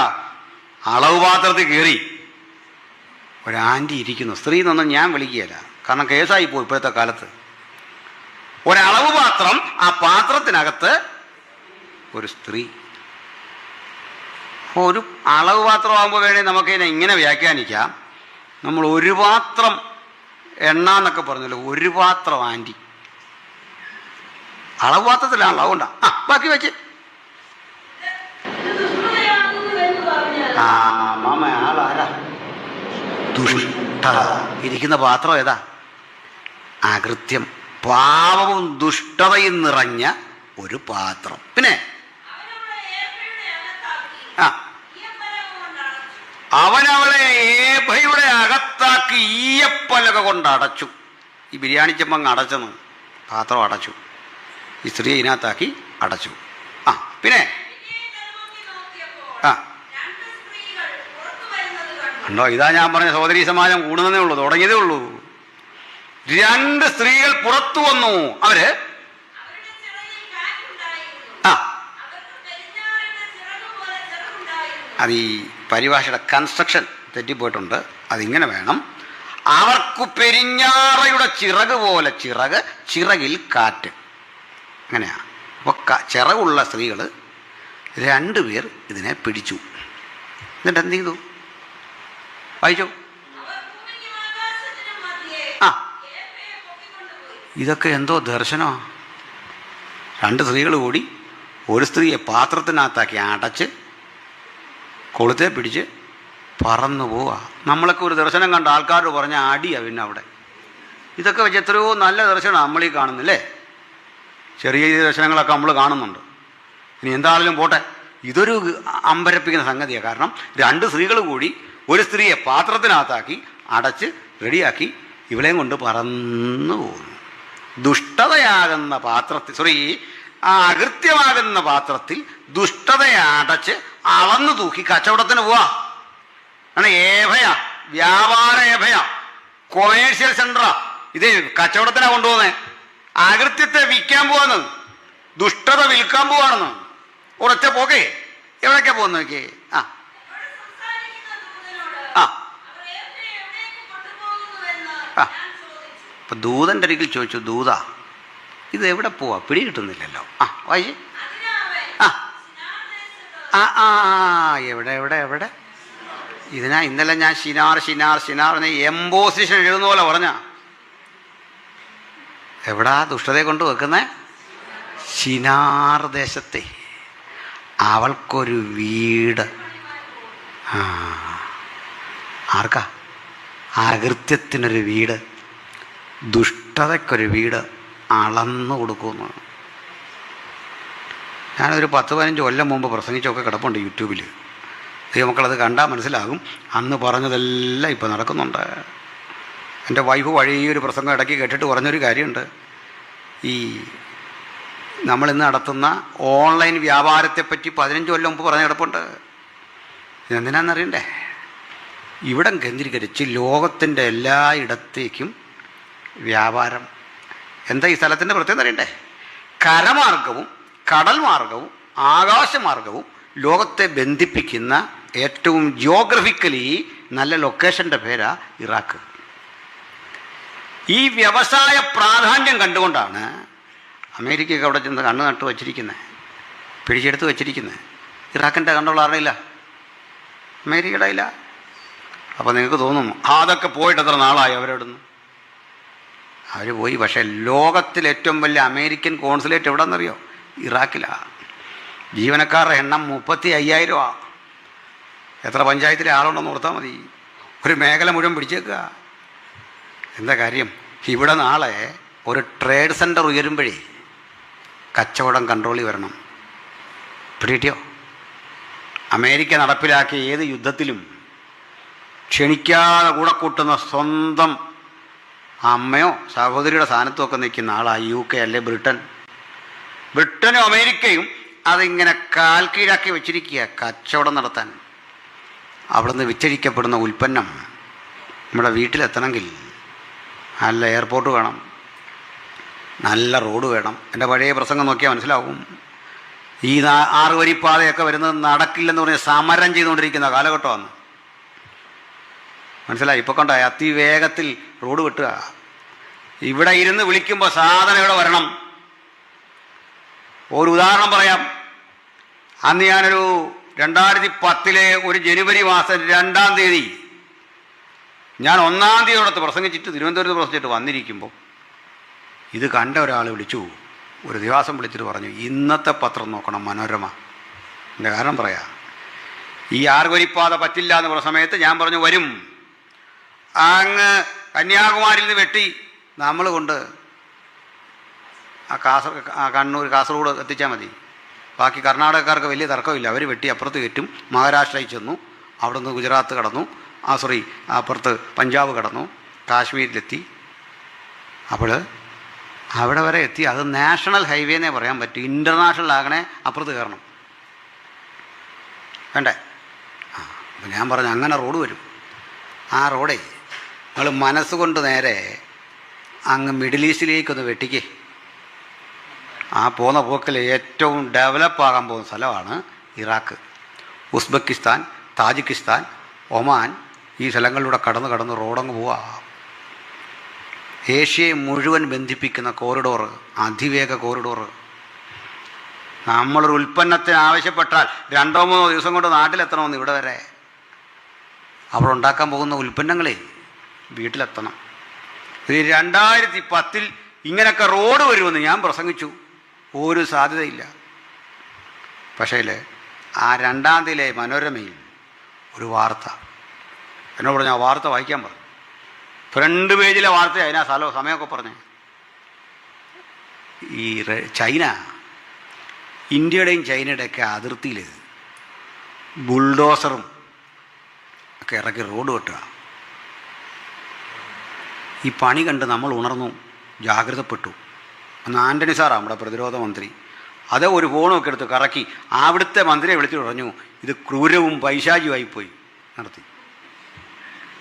അപ്പോൾ അവർ പറഞ്ഞത് അതിന് വാന്തമൊന്നുമല്ല, പിന്നെന്താ, കരമാർഗം 48 മണിക്കൂർ കൊണ്ട് ഇറാഖിലെത്താൻ ഒരു റോഡ്. അതൊക്കെ തീർന്നു കഴിഞ്ഞ്.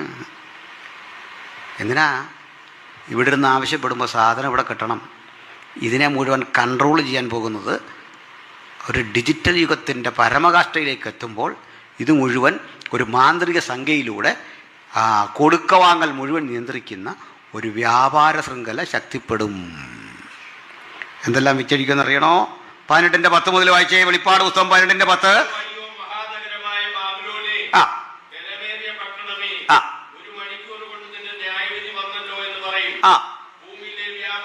ഭൂമിയിലെ വ്യാപാരികൾ എന്ന് വെച്ചാൽ MNCകളാണ്, മൾട്ടിനാഷണൽ കോർപ്പറേറ്റുകളാണ്. നമ്മളിന്നീ കേൾക്കുന്ന പുതിയ ചില മലയാളി കോടീശ്വരന്മാരൊക്കെ ഉണ്ട്. ഇവരൊന്നും അല്ലിത്. അതൊക്കെ ഈ പബ്ലിസിറ്റിയെ നിൽക്കുന്ന കക്ഷികളാണ്. വലിയ MNCകൾ കിടപ്പുണ്ട് ലോകത്ത്. ഇവർ മുതലിറക്കി ഈ നാടിനെ എങ്ങനെയാക്കും. വായിച്ചു.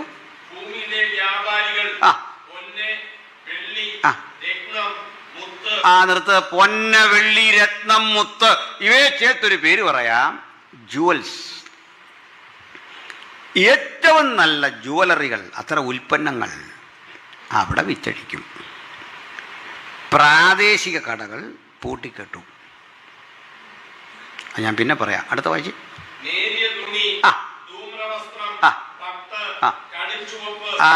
ഏറ്റവും നല്ല ടെക്സ്റ്റൈൽസുകൾ, വസ്ത്രവിപണി ശക്തിപ്പെടും അവിടെ.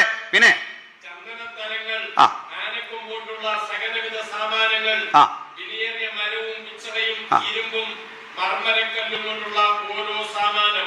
ഇന്റീരിയർ ഡെക്കറേഷന് വേണ്ടതേ നിർമ്മാണ വസ്തുക്കളെ ഇവയുടെ വിപണി ശക്തിപ്പെടും. പിന്നെ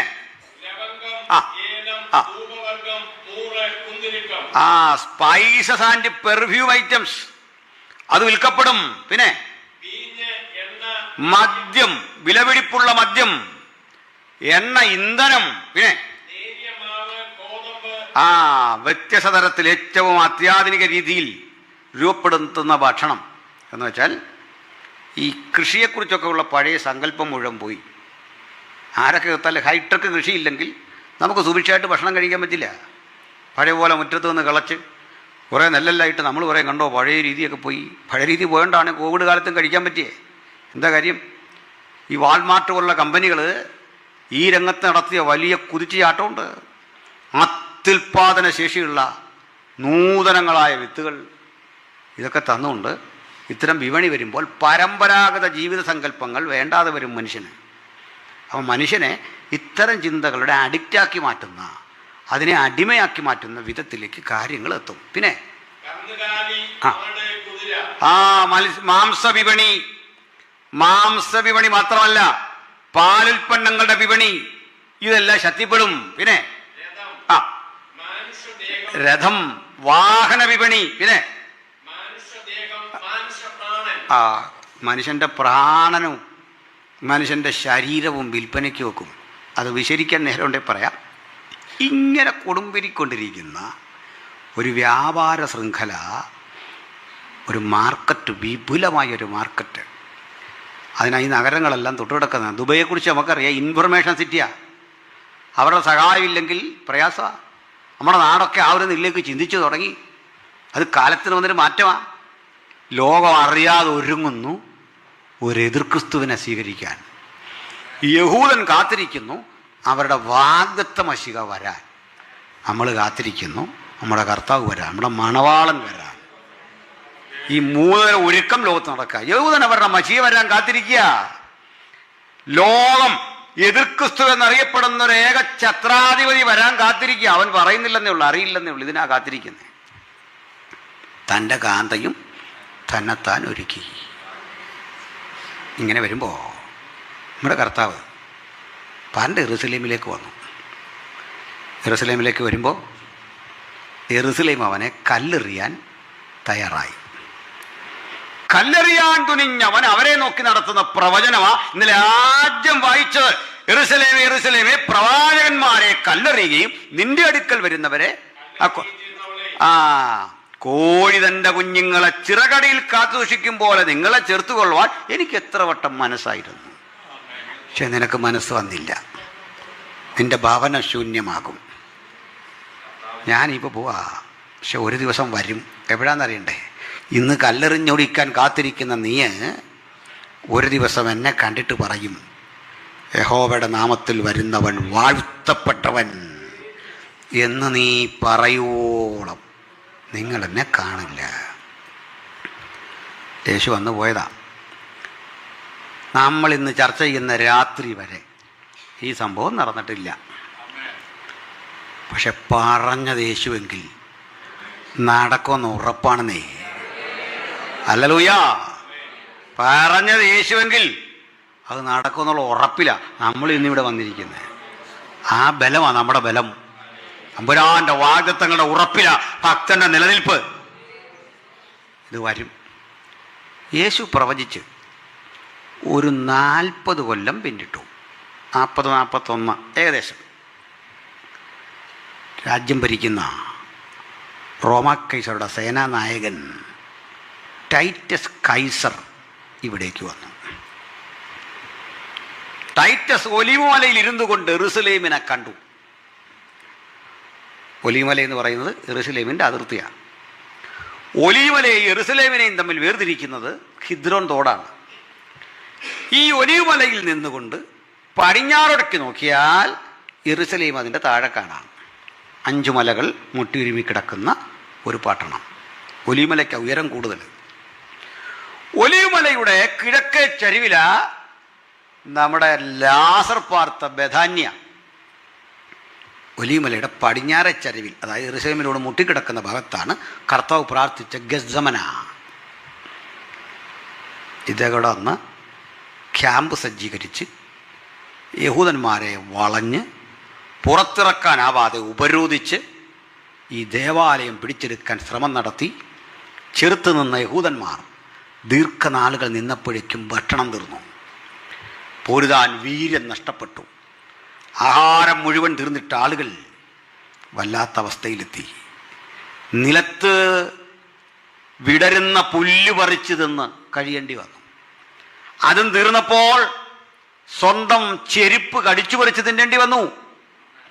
അതും കഴിഞ്ഞപ്പോൾ സ്വന്തം വസ്ത്രം തിന്നേണ്ടി വന്നു. എത്ര ഭീകര! അതൊക്കെ ഒത്തിരി ഉണ്ട് പറയാൻ. ഒടുക്കം എല്ലാ പഴുതുകളും അടഞ്ഞപ്പോൾ ടൈറ്റസ് യുദ്ധം ചെയ്യാൻ അകത്തേക്ക് കയറി. തന്ത്രം അങ്ങനായിരുന്നു. ആ യുദ്ധത്തിൽ നിരവധി കുഞ്ഞുങ്ങളും സ്ത്രീകളും ഒക്കെ മരിച്ചൊടുങ്ങി. അവരുടെ ശരീരത്തിലൂടെ കുതിരകളെ പായിച്ച് രക്തക്കളമാക്കി മാറ്റിക്കൊണ്ട് ഇവിടെ മുഴുവൻ പിടിച്ചിട്ട് ഒരു കാര്യം പറഞ്ഞു: ദേവാലയം ഇവിടെ നിർത്തണം. തൻ്റെ ദേവൻ്റെ ഒരാരാധ്യ സ്ഥലമായി ഇത് സൂക്ഷിക്കണം. അവരാരാധിക്കുന്ന റോമക്കാരുടെ അപ്പോളോ എന്നൊരു ദേവനുണ്ട്, ശക്തിയുടെ ദേവൻ. നമ്മുടെ നാട്ടിൽ ടയറിൻ്റെ പേരാ, ശക്തിയെ സൂചിപ്പിക്കാനാ. ഈ ദേവൻ്റെ മന്ദിരമാക്കി മാറ്റാൻ പദ്ധതിയിട്ടു.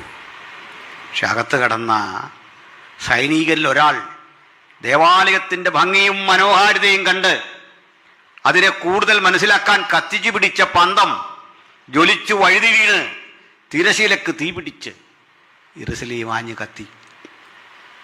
ശീലാന്തൊക്കെ കത്തി. അതിൻ്റെ ദേവദാരു പലകകൾ കത്തി. ഒടുക്കം കയ്യിൽ വാരിയെടുത്ത് മാറ്റാവുന്ന ഓരോ പിടിച്ചാരമായി യെരൂശലേം ശേഷിച്ചു. കർത്താവ് പ്രവചിച്ചു, നിങ്ങളുടെ ഭവനം ശൂന്യമാകും. ആ വാക്ക് നടപ്പിലാക്കാൻ കേവലം 40 വർഷം മതിയായിരുന്നു. ഹല്ലേലൂയ! അതായത് ഒരു തലമുറയുടെ കാലം കൊണ്ട് ആ വാക്ക് പറഞ്ഞവൻ മറ്റൊന്നുകൂടി പറഞ്ഞു: ഈ ആലയം കല്ലിന്മേൽ കല്ല് ശേഷിക്കാതെ തകരും. എന്തെറ്റിന്നറിയണ്ടേ?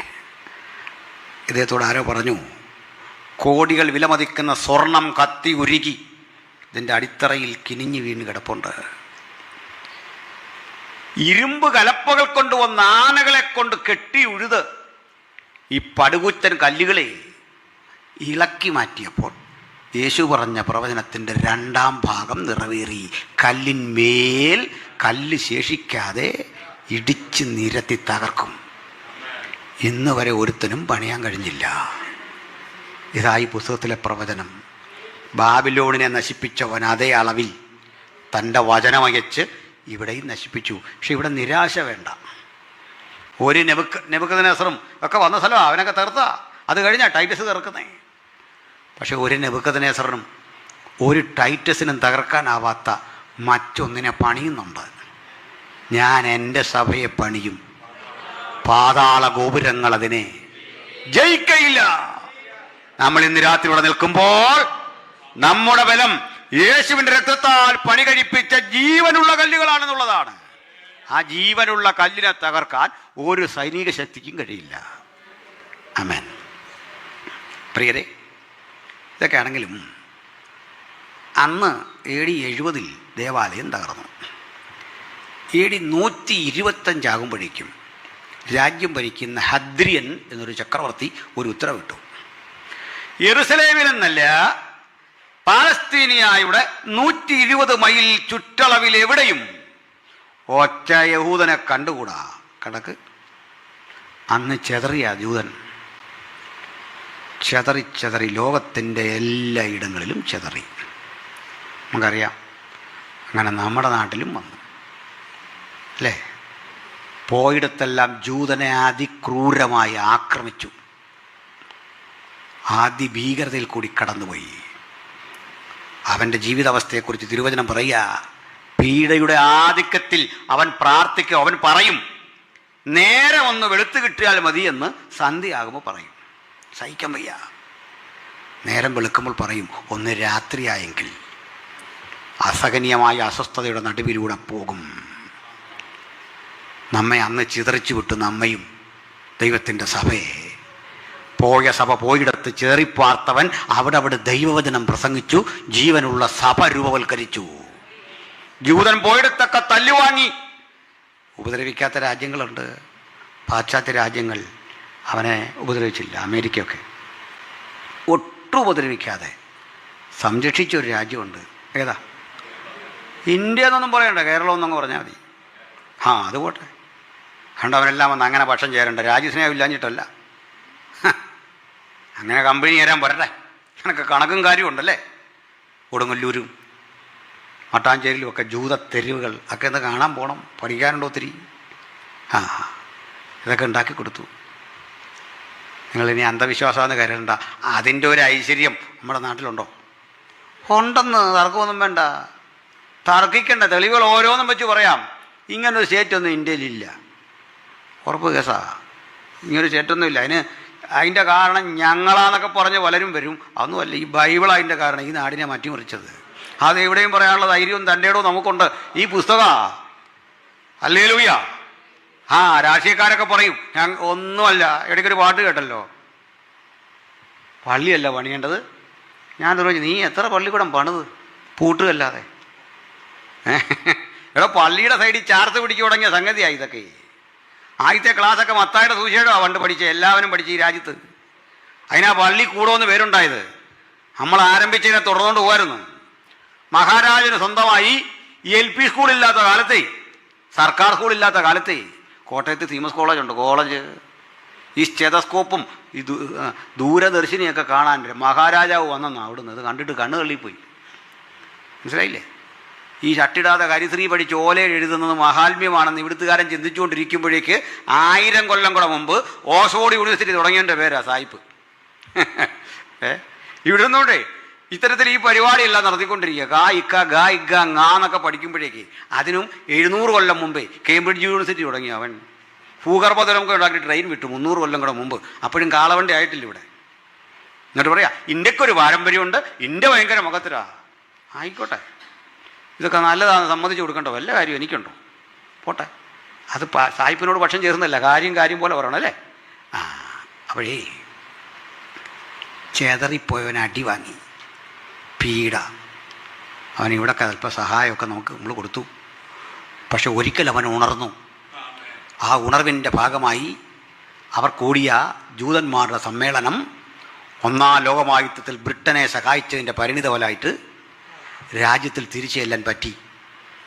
14 2-ാം ലോകമഹായുദ്ധം തീരുമ്പോൾ അവൻ്റെ രാഷ്ട്രം സ്വതന്ത്ര പരമാധികാര രാഷ്ട്രമായിട്ട് അവൻ പ്രഖ്യാപിച്ചു. അത് പ്രഖ്യാപിച്ചപ്പം റഷ്യ പറഞ്ഞ് സമ്മതിക്കുകയില്ല. 16 അറബ് രാജ്യങ്ങൾ പറഞ്ഞു ഞങ്ങൾ സമ്മതിക്കുകയില്ല. വിവേകമതിയായ നമ്മുടെ നെഹ്റു പറഞ്ഞു ഞങ്ങൾ അംഗീകരിച്ചു. കാഴ്ചപ്പാടുള്ള ആളാ, ഓക്സ്ഫോർഡിലൊക്കെ പഠിച്ച ആളാ അല്ലേ? നമ്മൾ നോക്കണം, ഇന്ത്യയിലുമൊക്കെ നാടിന് മാറ്റം വരുത്തിയ കക്ഷികളൊക്കെ ഓക്സ്ഫോർഡിലാണ് പഠിച്ചത്. കാരണം അത് സുവിശേഷം പറയാൻ വേണ്ടി ഉണ്ടാക്കിയ സാധനം. അതുകൊണ്ട് പറഞ്ഞാൽ ഇതിൻ്റെ പരിഭാഷയ്ക്കൊക്കെ വേണ്ടി ഉണ്ടാക്കിയ സംഗതിയാന്നേ. അംബേദ്കറൊക്കെ അവിടെയാണ് പഠിച്ചേ, ശശി തരൂരൊക്കെ പഠിച്ച് അവിടെ കിടന്ന്. ഇത്തരം സ്ഥാപനങ്ങളില്ല. ഇനി നോക്ക്, രാഹുൽ ഗാന്ധിയൊക്കെ പഠിച്ച ഇവിടെയാണ്. സെൻറ്റ് സ്റ്റീവൻസ് കോളേജില്ല, വേറൊന്നും ഇല്ലാഞ്ഞിട്ടല്ല. അങ്ങ് ഡൽഹിയിൽ ഒക്കെ പോയി കണ്ടിട്ട് ഇതെന്താണെന്ന് അറിഞ്ഞിട്ട് സംസാരിക്കണം ഈ പുസ്തകം കൈകാര്യം ചെയ്യുന്നവരോട്. ചുമ്മാ ഇന്ത്യക്ക് സംസ്കാരം ഉണ്ടെന്ന് പറഞ്ഞിട്ടേ കക്ഷികളൊക്കെ ലണ്ടനിൽ പോയിരിക്കുക പഠിക്കാൻ. പോട്ടെ, എന്തൊരു അറ്റത്താപ്പാ അല്ലേ? ഇനി ഞാൻ അതൊന്നും ഒത്തിരി പറയുന്നില്ല, ഞാൻ വീഡിയോ ചെയ്തിട്ടുണ്ട്, അതൊക്കെ പറഞ്ഞു നിർത്തുക. അപ്പോൾ ഇതിൻ്റെ നടുവിലാണ് നമ്മൾ പടപൊരുതി. ജഡരക്തങ്ങളോടല്ല, വാഴ്ചകളോടും അധികാരങ്ങളോടും പടപൊരുതി ഈ ക്രിസ്ത്യ ജീവിതത്തിൻ്റെ ശ്രേഷ്ഠത സൂക്ഷിച്ച് ഇവിടെ കഴിയുന്നതെങ്കിൽ നമ്മൾ കാത്തിരിക്കുന്ന എന്തിനാ? ഒരു ശബ്ദം കേൾക്കാൻ. കർത്താവ് തൻ ഗംഭീരനാദം, പ്രധാന ദൈവത്തിൻ്റെ ശബ്ദം ദൈവത്തിൻ്റെ കാഹളം, സഭ എടുക്കപ്പെടും.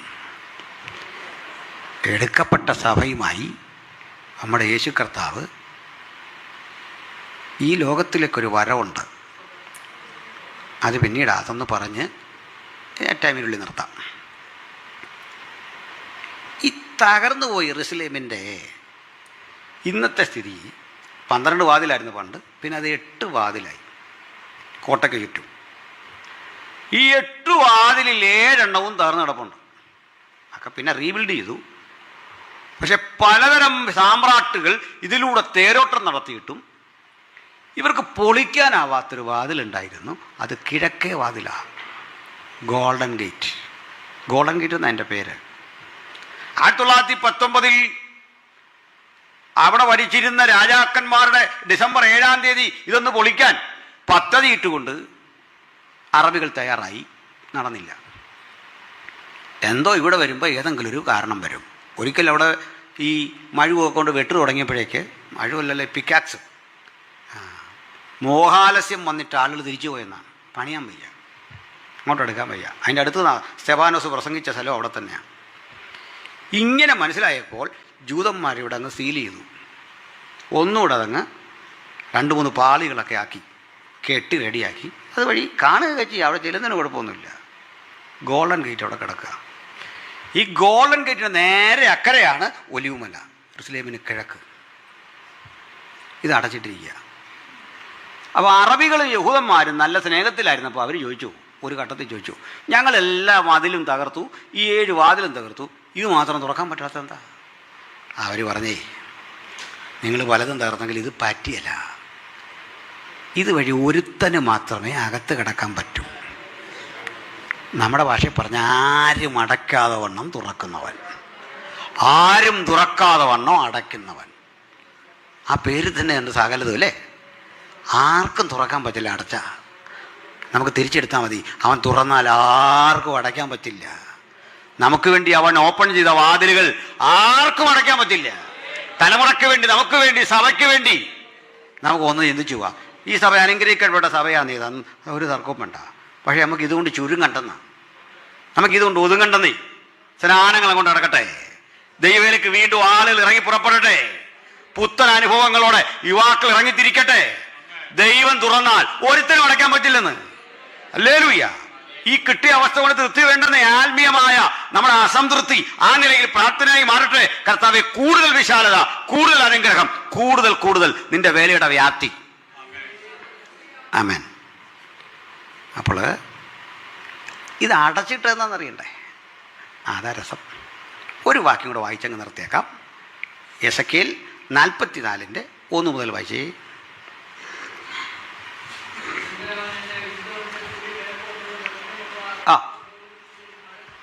അനന്തരം അവൻ എന്നെ വിശുദ്ധ മന്ദിരത്തിന് കിഴക്കോട്ട് ദർശനമുള്ള പുറത്തെ ഗോപുരത്തിങ്കിലേക്ക് മടക്കിക്കൊണ്ടുവന്നു. എന്നാൽ അത് അടച്ചിരുന്നു.